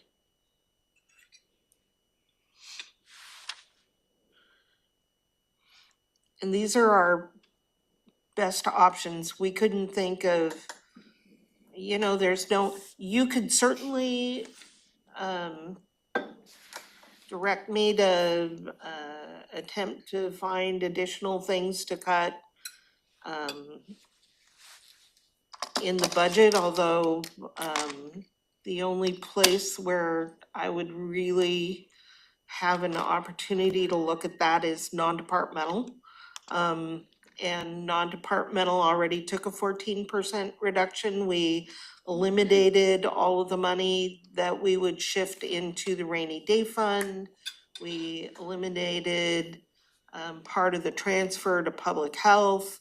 We eliminated quite a few things out of non-departmental, so I would be challenged to find another 400,000 there. And at this late date, it's not the time to distribute this reduction to other offices and departments. And shifting the cost to other funds, there's really not another fund that is either a legal option or has capacity. I mean, one of the must-do items was we had to shift part of the cost of corrections out of the detention sales tax to make that fund whole. So it was those types of things that we've already tapped. So I know that this is again like a long-term solution, not a short-term one, but is there a way we can put a policy for maybe positions that are not being filled out in a year or 2 years, let's say 2 years, since I know that then, they kind of would. That you'd eliminate those positions? Yeah, like would there be any savings in that? Because From, for some, there's been some positions that have taken a while to fill up, and do we have an analysis of the positions and how long they've been vacant? We have a list of ones that have been vacant since beginning of 2023. We had Got got, vacancy report, but I don't think we have that. we had a long-term list at one point. That might have been in September when we got that from Tara. And try and get a new one. I know this is more like a long-term thing, but like, I don't know, like, if we're gonna be pinching pennies in the future, might as well kind of start now and see maybe by the time we're really need those, then. So when I first joined the county, there was a policy that if a position had sat vacant for a certain amount of time, and I don't remember how long that was, I think it was 2 years, might have been 3 years, that the position at the end of that, let's say it was 3 years, at the end of the 3 years, the position would be abolished. Because if they weren't filling it, then they really didn't need it, was the thought behind that. And it played into the whole, we don't have unfunded positions. So it's possible, it was a practice, the policy wasn't in writing. And the Board of County Commissioners at that time decided to just stop doing the automatic elimination. We would wanna look and see how many positions that might be. I'm sending a request And I to don't know Tara if right there's now. someone in HR right now that could pull that for us, but I just sent something to Tara to see if she can yeah, get that information it for us. could possibly have savings. Could it save $500,000? Probably not, but I mean, I feel like if we're scraping for every little thing, right, to kind of, then I think any solution would help, and if it's positions that haven't been filled in a while, then I do wanna have that conversation with the board and see like, okay, well, if this position is not being filled, right, for a variety of reasons, then I think we just need to have a conversation or on, you know, like, I think that has to be a really good protracted kind of time frame. yeah. Because in this market, 1, 2 years may not be that sweet spot, but 3 to, or some longer term, then it really is, okay, what's not happening operationally? Well, I think you can also look at recruitment efforts too, because I think that if people are making the effort to recruit and they're not getting something, that's different than we have it and we're not doing anything. Well, not, Right. but that just speaks to, if you don't care enough to prioritize the recruitment, then probably is an indication you don't need the position as badly as you're telling us you do. Yeah. But that gets to We Rob's agree. point about the market, and it is taking time for people to In fill 2 the years positions. is kind of like, let's start to raise an eyebrow at that point. There are also those positions that the board authorizes, and then you're working with HR for a protracted period of time to have classified properly. I mean, there are a few things we need to look at. But I think having something written as a policy probably makes a lot of sense. Yeah, we'd want to write it up as a policy. As a policy, or would you want it on the proviso list, or both? I would suggest we wouldn't do the policy right now with the budget because we don't have enough time to write it, but it's something that the board could consider early next year.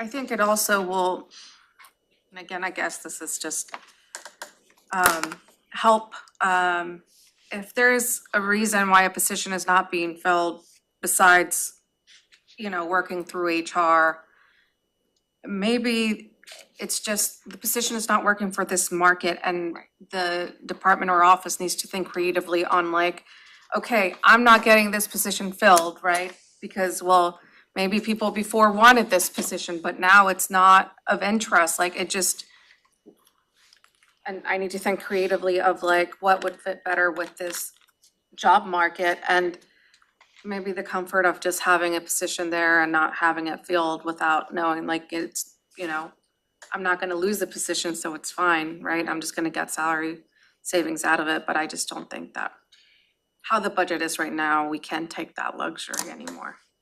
You would think any vacancy is an opportunity to look at the organizational structure and You would think. do you retool what you have and reclassify or change the workflow? But we still need to come up with, if we implemented that, the criteria of how long it's been vacant before we, because the market has made it tough for some folks to fill positions, you know. Right, which is why I'd wanna work with HR on what are we seeing as far as trends. May I also introduce something? So, where I was prior, we were seeing a lot of, growth also in personnel when related to reclassifications. So within that year, the departments would say, oh, we can absorb the reclass, but next year we're gonna need the increase.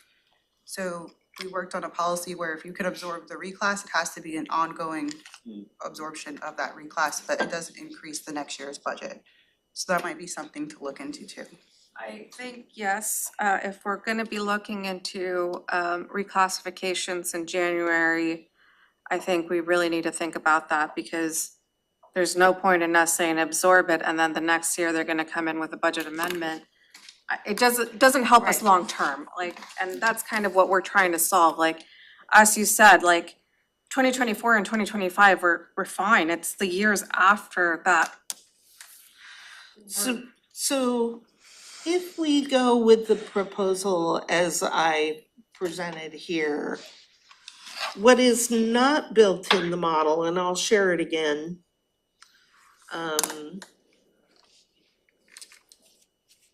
is the fact that any future growth in COLAs includes the sheriff, the prosecutor, and the public defense in the model as shown. In the future, all of that for those three offices would be borne in the new tax. So the COLA projection will come down. COLA projection would come down. General fund impact. Yeah.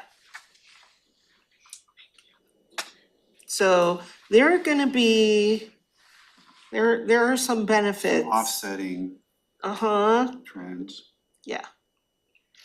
That- And to offset that, the dollar amount should almost increase accordingly with the CPI change, you know, so it's gonna go up for the employee, but we're gonna have a little more money coming in from the sales tax over that period. One would Theoretically, hope the we sales hope. tax is So gonna it should turn kinda around because reflect it's the that. normal economic cycle, you'll have your, all of that.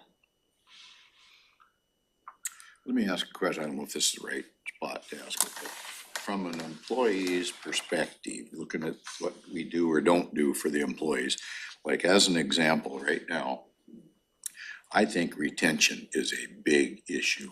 I think it's more of an issue than the recruitment aspect of it. But right now, we are bringing people in, and I think it's in the computer end of things. I can give you some specifics, I don't know if this is the right time to do it or not, but where we have employees that have been here for some time, and they are being compensated less than a brand new employee coming in, being recruited to fill the position. And I think that's a terrible mistake. It's a disservice to our employees that have stuck with us. And I can give you some specific examples, but I don't know if this is the place to get into that or not. And I just think it's a big mistake if we don't recognize our good employees and compensate them at least the same, if not more, than brand new folks we're bringing in the same positions. Is it like, You want me to give you an example? I can give you an example. We really don't wanna talk about personnel, Yeah, that's what I specific thought. personnel stuff in an open meeting. I just kind of leaves it kind of open there, right? If we don't have specific examples, but I'll go talk to you later. Yeah. Actually, we can talk now. I'll go talk to you You know. later.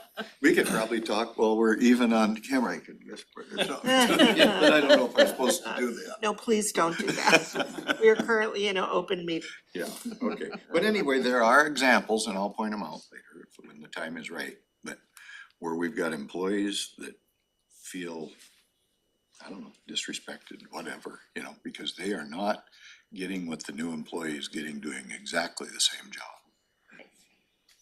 So I'm gonna bring this back to the reduction. We need a decision from the board on what you want to restore, if you will, in the reductions. And my recommendation is to restore the 392,000, which is 176 to the prosecutor and 216 to the sheriff, which brings us to a maintenance of effort.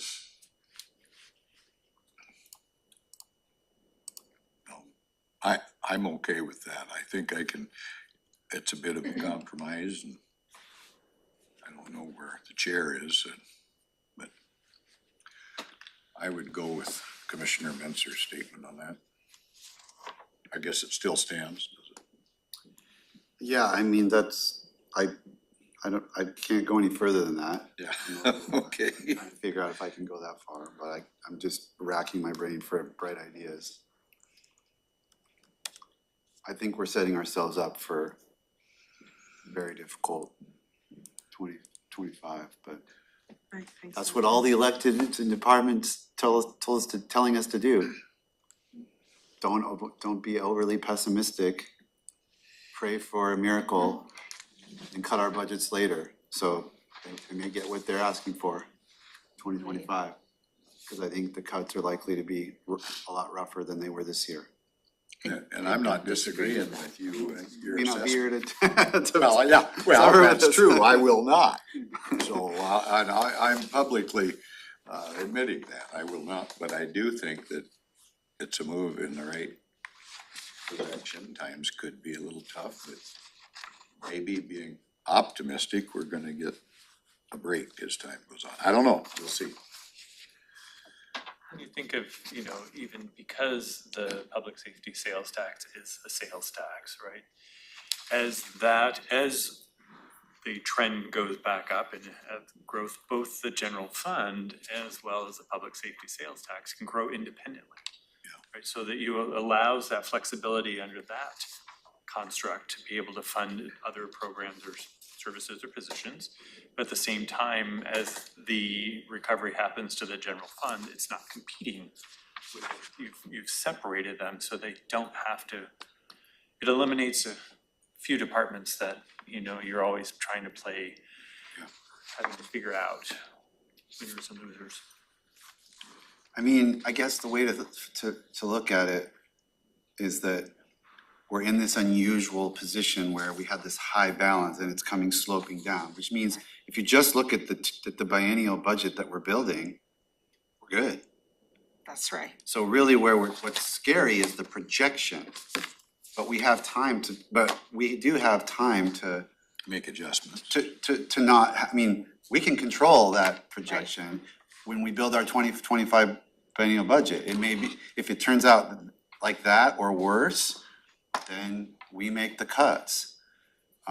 We were trying to be a little bit ahead of the game and mitigate that potential situation, but it's not like we're in a situation where we're building an irresponsible budget for the next 2 years. We're just really concerned about what the ensuing years look like. And, we were getting arguments during the budget. I'm looking at Commissioner Klaus because you weren't through all those, but a lot of electeds came in and said, let's just deal with that when we have to deal with it. We got the money now, don't cut our budgets. If you have to cut our budgets next time around deeper, we'll take that risk because we think things are gonna be better than what you think. Okay, that may be, and that's kind of what we're doing. I mean, it was like, no, we spending down that reserve. And then now it's going down a chunk lower because of this, we have the public safety tax to help mitigate over time.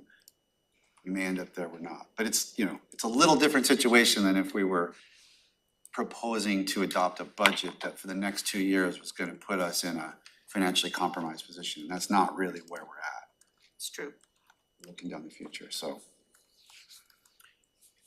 And before I forget, piggybacking on Commissioner Edwards' conversation around retention, I think that illustrates one of the things that came up a few months ago that's sort of on the to-do list, and that's looking at the MTP policy specifically, because that does have or creates barriers to that upward promotions or opportunities from within the organization, because it caps the ability to sort of where the person can go in that next position if they're already in-house versus someone coming from outside the organization. So It's truly time for a revamp of our personnel rules. I did get a response back from Tara. She has the number of vacant positions right now, but to be able to do the time frame, she's gonna have to comb through those positions, so it may take a little bit longer, and they're running payroll right now, so if you Okay. want her to. And again, next year, maybe it's a conversation, but I really do want to encourage the board to have this conversation early next year. I think it's worthwhile, and I think it would be not a saving point now, but maybe in the future.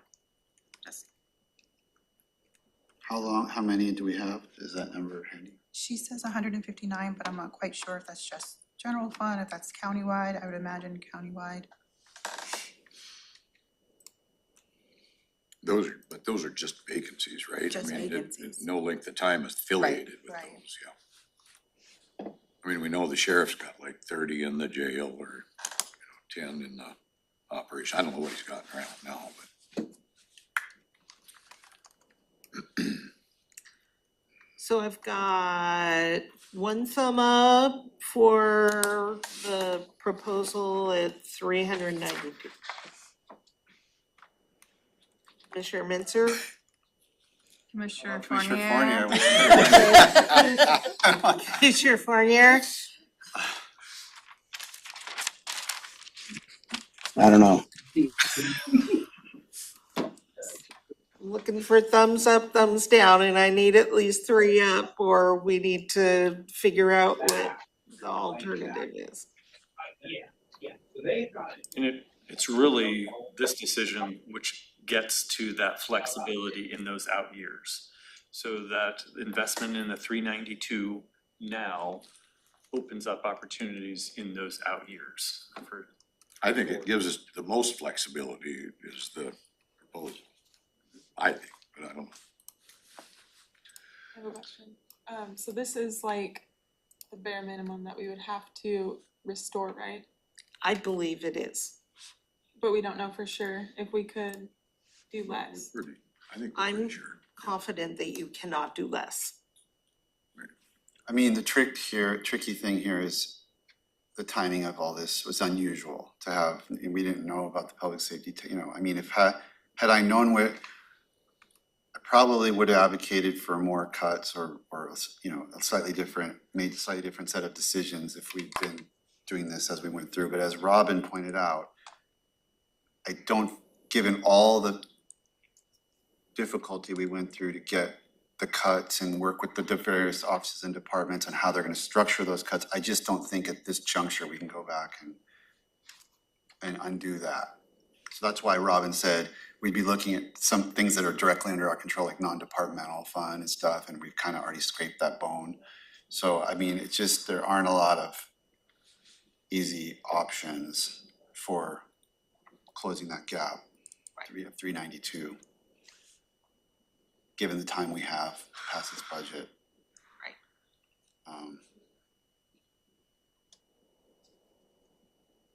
So I guess my thumb is up on that.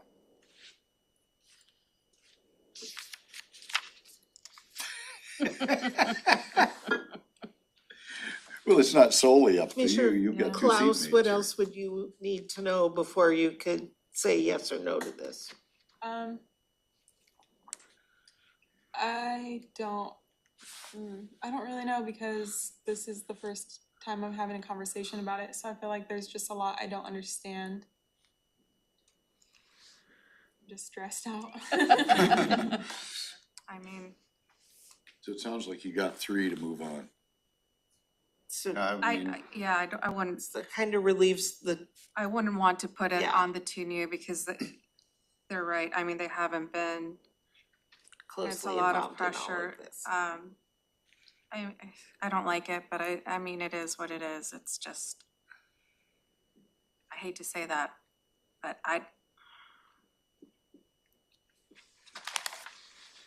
Have you bought that winning lottery ticket yet? During budget process, we had Commissioner Edwards' lottery fund and All the things we're gonna fund if you won the lottery. yeah. I can't think of any way to shift this to foundational public health. Not technical.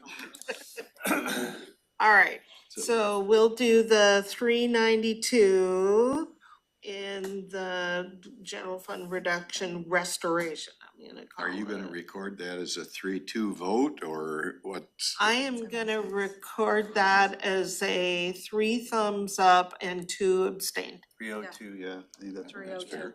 That's fair. Sounds good. Thank you. All right, Nicole, Yes, you're up for the errata list. right. We were just writing down our notes to make sure we had it right. Do we need to have any additional funds created to implement this for next Oh, year? no, we've got the 2 funds. When we hit the provisos, there'll be a proviso that I recommend to be able to execute the. When we go over the resolution list later today, the resolution list includes the creation of the establishment of the new funds. Yeah. So, Yep. but it doesn't include any of the other craziness that we're talking about, it's just, here's the new fund. So I'm passing out the current errata list that we have. And on page 3, there's a handwritten adjustment because I got a correction after I printed it out, so. Errata meaning errors and omissions and There's an error any on the changes that we need to. Thank you, ma'am.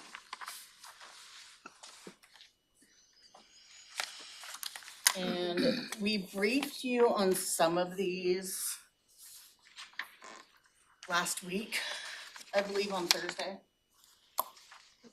And we had very high level information, and what we've done is gone through and added fund information so you can see where the adjustments are.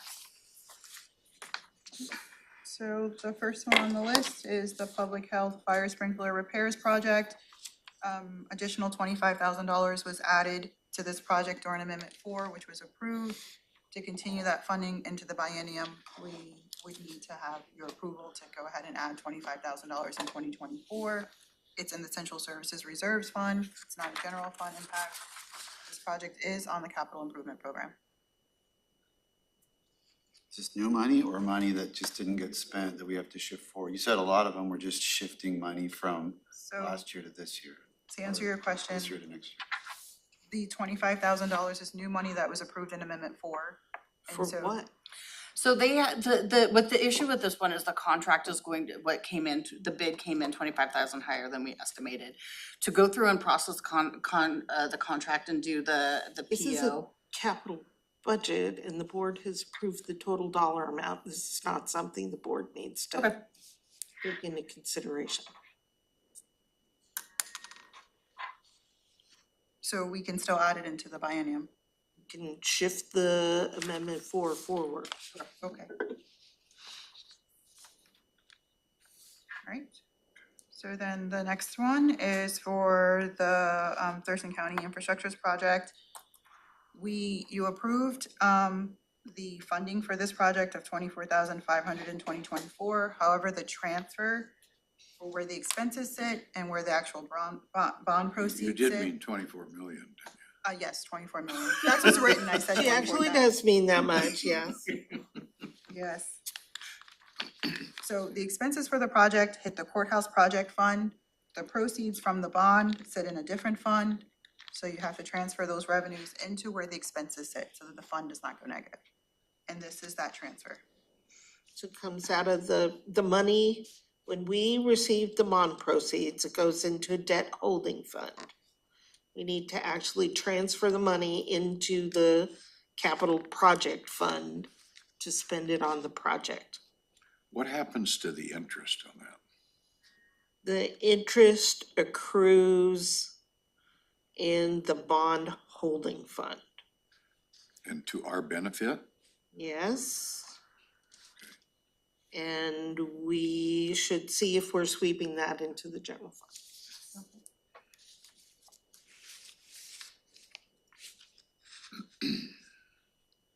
net? No. that I should don't be a think subs- that'll add up to 400,000, No, but but it's gonna it's help. gonna be a chunk of change. It's gonna help us out.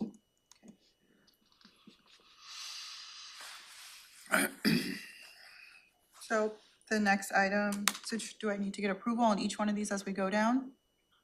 So this one I would need approval for to be able to do this transfer. Is there any questions I can answer before? Okay. So do I have thumbs? I guess I don't even really know what questions to ask because it's all so much. Can you just kind of like summarize the implications, like where this money would be coming from and where it's going in? So, we have already approved the, expense amount for this project. It sits in what we're calling the courthouse project fund. So this is a project that's already been on the CIP. It's been, gone through the entire CIP process. And so it is approved and it's on the books to be spent. So we already have that authority to do so. We went out for a bond, a $50 million bond. Those proceeds sit in a different account, say like a savings account or something, if you think about it at home. But your expenses are hitting your checking account, so you need to move the revenue out of your savings account into your checking account, so that one doesn't go negative. So the proceeds are something that we already have received, and that was a prior decision. We just need to move the cash where the expenses are, so that that fund doesn't go negative. Okay. I mean, why do we have to, I mean, we don't approve every banking transaction Thurston County makes. Why? Yes, you do. We do. That's the voucher list. That's the Voucher voucher list list. is every little movement of money. It's every payment. Okay. It's every movement of money.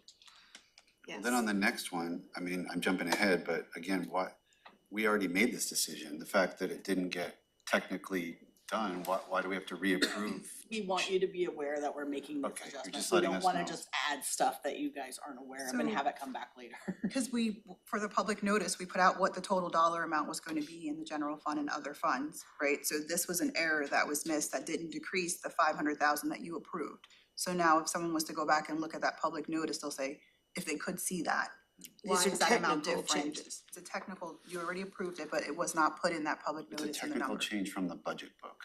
Exactly. Yes. Yes.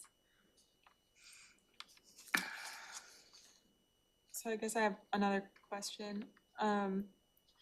If these are things that were already approved and these are just technical changes, and then like if you didn't get 3 thumbs up on any of these things, what would that mean? So on technicals, I'm gonna ask Robin. If you don't approve these, if we can't get 3 thumbs up, then we can't make these technical changes. It And makes it difficult for us to operate. Right, so like, say for instance, this project one, if you don't approve that one, that fund will be negative, and you guys get a cash balance report, and you'll say, why is that fund negative? Because I can't transfer the guess money over. Pretty soon right? we'll start racking up issues with the state auditor and our end of the year audit, because we have financial improprieties. And we prefer. I guess that's how it comes back on us. And, Right. and this is where I think it comes down to, we have to look to staff to make the right recommendation. We recommend you approve. You do. Number 2 is technical, number 3 is technical, number 4 is, Too, because it was approved. So your, number 4, we said that you approved the $1.4 million in non-recoverable. It's general fund to cover non-recoverable activities in the land and permits fund. We did not decrease the expenses in the land and permit fund. And so this is the other side of the equation, where we took into account the revenue, Okay. but we didn't take care of the expenses. So if you were to look the at expenses would be made out of the general fund. out of the general fund. Yes, okay, it's technical. This is just putting the money from the general fund into the land use fund. So you did that, you put the revenue in there, but then we didn't take away the expenses, because they're no longer gonna hit land permit anymore, they're gonna hit general fund. Why did you put the revenue in the fund? We didn't put revenue, we increased the expenditure on the job, so the On the revenue general was fund the side. 300, we Alright. increased the So it expenditure. does, money doesn't move, the expenditures The just move over. expenditure. Exactly, the Yeah. expenditure shift. I mean, that seems contrary to how we do other things. We are trying to move toward, so, Direct appropriations. direct appropriations. And It's so I technical, have it's very hard technical. time saying these words. Mr. Pettit's not totally wrong. In that we shouldn't be doing as much operating transfer. We can't eliminate them. Operating transfers is something we need to do in many cases. But the county does too much of it. So over the last few years, we've been trying to shift to what I call direct appropriation, where instead of spending, in this case, the permit fund and having the general fund just transfer money in to cover those expenditures, it's a general fund expense, you spend it out of the general fund and you get appropriation from the general fund. But devil's advocate, there's a value, I would think there's a value to being able to see, like now I don't know, now when I look at like what we spent, it's like, I don't know how much like if I wanna know, how much are we spending on land use and permit stuff? Well, I can never know that, cause half of it's coming out of general fund and I won't be able to connect the dots. Whereas if you transfer it over, then I can see each thing at the end, how much was spent on that thing. We have program codes, so it's very technical, but you have a program code which says it could be within land use and permitting, and then you'll have the different sources that are funding that Right. program. And really what you're doing is, really what you're doing is you're asking someone, how much are we spending out of that? Oh, we know to pull it out of both funds if you wanna see the non-recoverable piece. But when you ask how much are we spending on doing permits, processing permits, then what you're getting right now is an inflated number because you're also getting the amounts that are non-recoverable that aren't for specific. I'm just wondering about somebody like Mr. Pettit who wants to who's an outsider, Right, wants to scrutinize and try to learn something about what we're spending on various stuff. It seems like you guys can pull a report with all the codes from all the funds, but the public would never be able to reconstruct that. So from a public transparency point of view, it seems like you'd want the operating, of course, that's not what he wants, but it seems like you'd actually want that because it might make it easier for the outsider to figure out where money's going. right.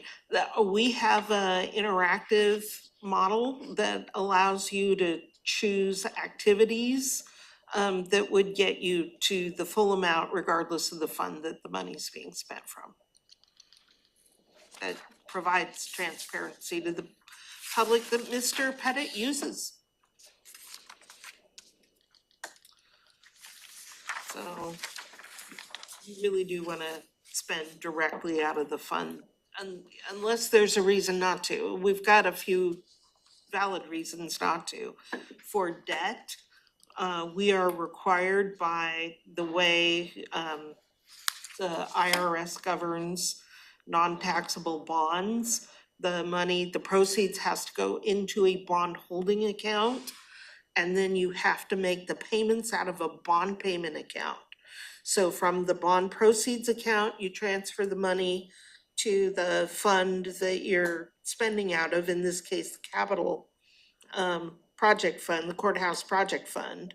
And you only transfer the amount that you actually use on that project. You don't just push the money out until there are actual expenses to cover. And in the debt payment account, you transfer in Mr. Pettit's, this is where Mr. Pettit is not correct. We're required to have debt payment accounts, and you transfer from the funds that are responsible for the payment into the debt payment account, and then the treasurer makes the payment out of that account. So those are places where we have to have operating transfers.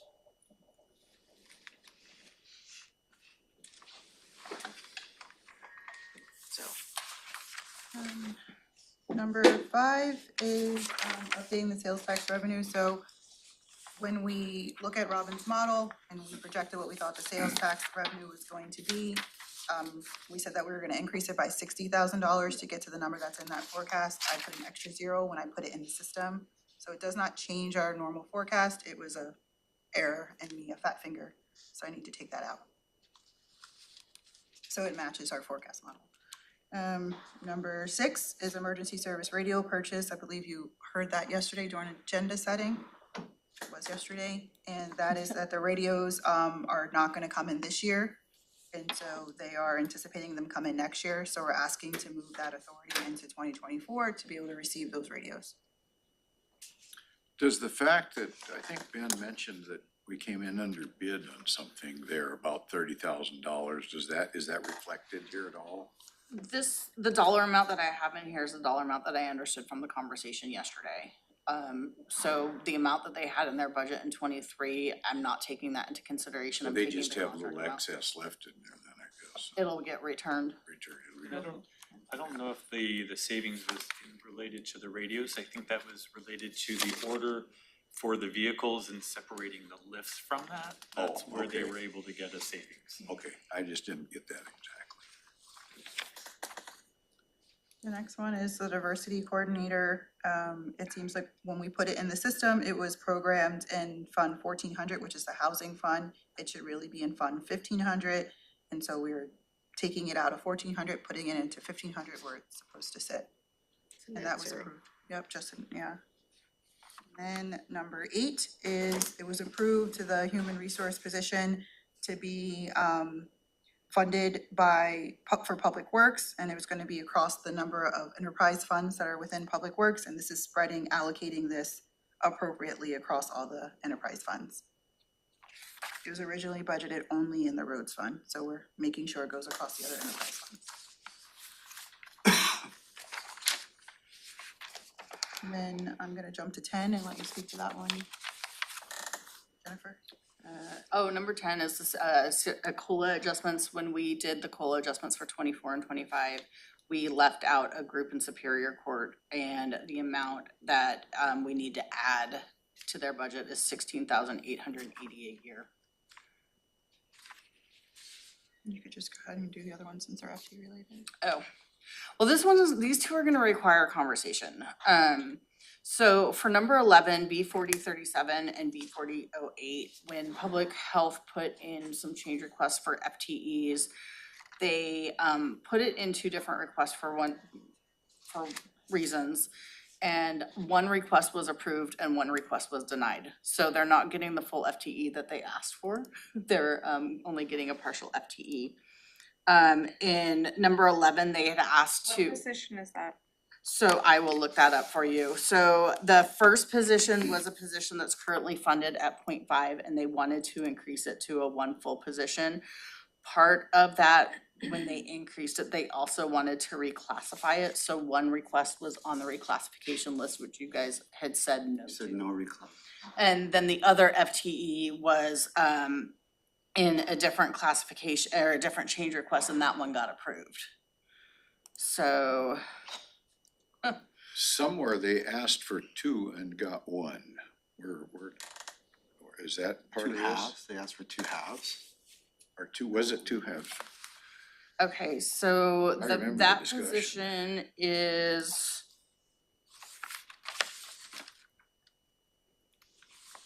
It's the person who does the syringe exchange program.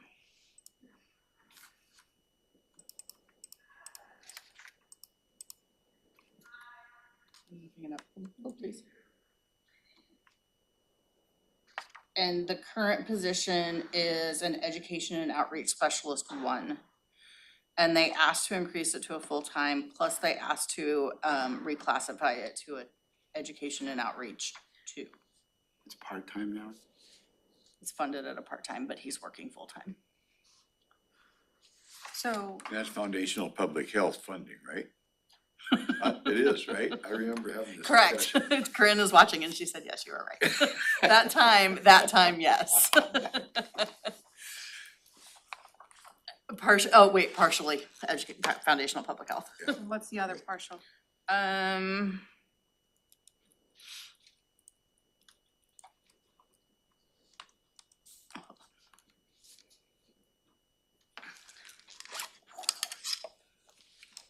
reset the temperature. It just finally, You it just just finally hit adjusted me. it down, didn't you? Yes, I tried. Yeah, okay. So the other piece of the funding is from the consolidated contract from Department of Health. So it's, So it's all public health it's all, money. yeah, it's all public health money. Some of it is foundational and some of it is the con, or the rest of the con. I'm not following you, I'm sorry, I don't know, understand. I don't get this one. So my recommendation is Thank you. that you approve the part of the change request that was denied that increases the FTE from 0.5 to 0.1. Keep it at the E and O 1. So it's one full FTE with the funding sources from foundational public health and the remainder of the con. You stick with your original recommendation not to reclass anything and not move it to the 2. Just to increase it to the Just to full increase the FTE. But I have a question on why we denied it when, you know, was it because it was all in the reclass packet and they didn't, it wasn't separated? Because one was included with all of the FPH stuff and you're like, FPHS, we wanna spend their money. And the other one, because it was not FPH funded, it was not included with the rest of that. So the FTE was in 2. It was the way they bundled the change requests. So what, Has if we created go with what you're recommending, what is it that's changing from the current? So what it situation? is right now, what you have approved right now is that instead of taking it from 0.5 to 0.1, you've taken it from 0.5 to 0.83.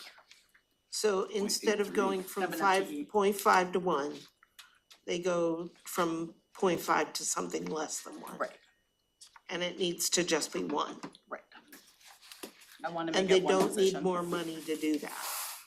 It would come out of their fund balance essentially for the con. Okay. They But- split but- up the request. So I guess my question is not, how is it different than what we approved, but how's it different from what is historical?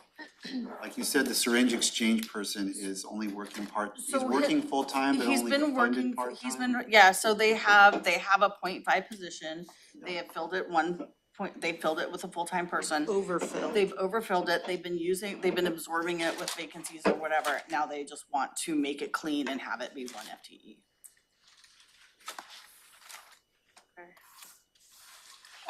So when you verbalized your recommendation, you said something about not reclassifying or not going to No 2. reclass. At this point, not doing a reclassification because the decision that was made earlier was that they were no approvals on any of the reclassification requests that came forward, and that was a blanket, we don't wanna do this at this point. Just a context for that, if I could. Yeah.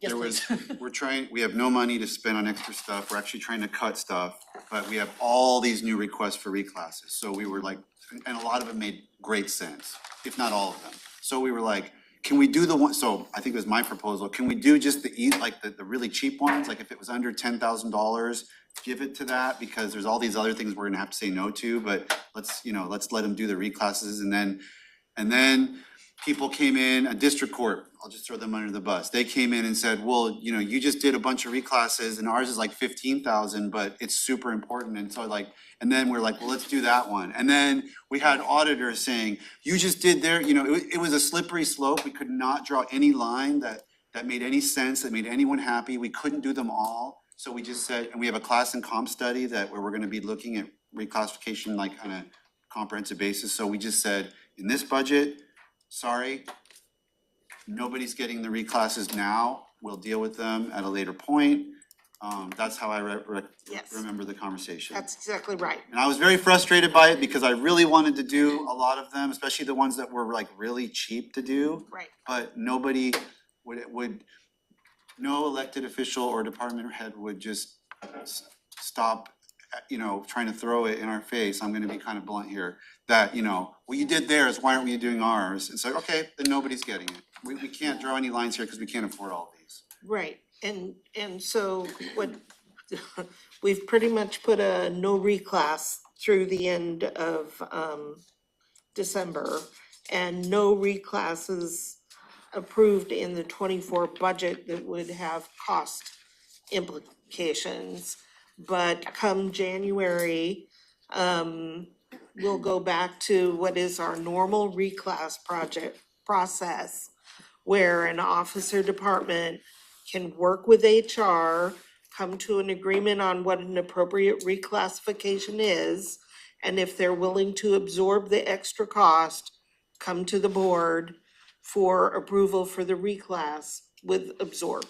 Okay. So like WSU and the assessor and who else did pretrial services? Those are like the first three you're gonna see in January District Court probably. who are asking for reclass So authority. they'll probably There's- get there, there's but a we're few not doing others, it as but- part of this budget. Yes, we're And just then- not doing it in the budget.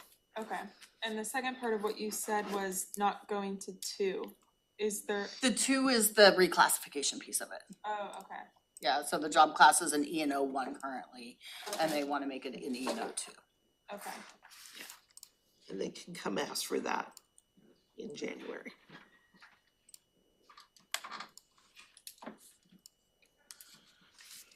Okay, so any additional questions on the technical changes? Is there, I would like to approve this as a whole package, but if there's one where commissioners are not comfortable, we can have more discussion or remove it and then. We didn't talk. We didn't talk about the ERP. We didn't talk about lake management. Which, what- oh, there's 2 additional ones that are not? They're on here, but there's no dollar amounts associated with them, so the lake management is, Which one is I it? didn't even see that. I didn't see I that. didn't see it. I see number 9 at the bottom of page 2 for the ERP, but apparently I didn't get to the lake management district, I thought I had added on here, but lake management. We need to have a conversation. let's speak to the ERP quite quickly. Jennifer's been talking to IT and they say that we really don't need to address this at this time. So Well, that made that easy. no change there at this time.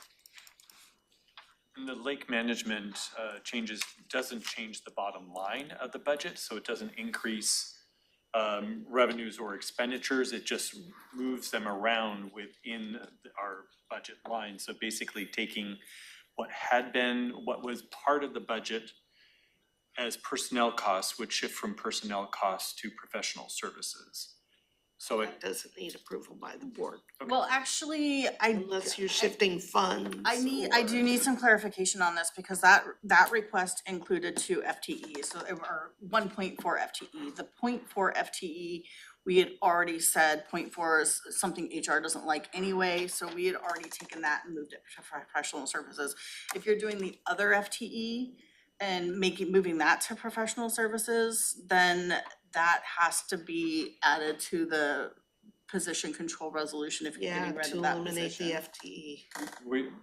correct, so the position is currently vacant and would not be refilled as part of going Okay, forward. so we just need to adjust that in Are position. you talking about the aquatic resources specialist? Yeah. Didn't that person do more than LMDs?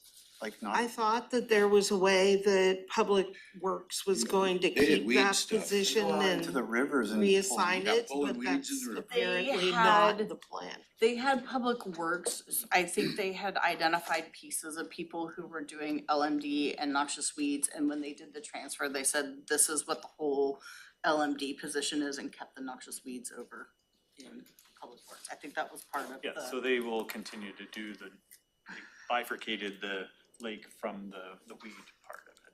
But they were spending a lot of time pulling weeds in the Chehalis River, if I remember right. Yeah. Alodia or whatever. So basically, we're looking for a thumbs up for the errata list, the errors and technical corrections. I see 1, 2. Can I get at least one more thumb up? Commissioner Mentor There's a had thumb, one. 3, okay. Yes, 2 thumbs, but you know. Only one. I've tried that before. Okay, Commissioner Cos, Commissioner Fournier, where are you at on this?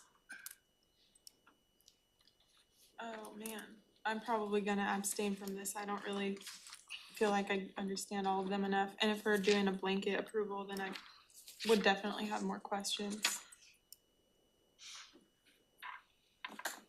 We have three. Wayne, you're on mute. We'll go ahead and count that as an abstention as well. All right, very good. So 2 yes, 2 abstain, or 3 yes. Yeah. 3 yes, 2 abstain. 3 is the magic number, Robin. Yes, it is. Feel us all said. All right, Trying to keep the team functioning. ready you to know. break for lunch? Okay, we'll go ahead and take a break and we'll be right back.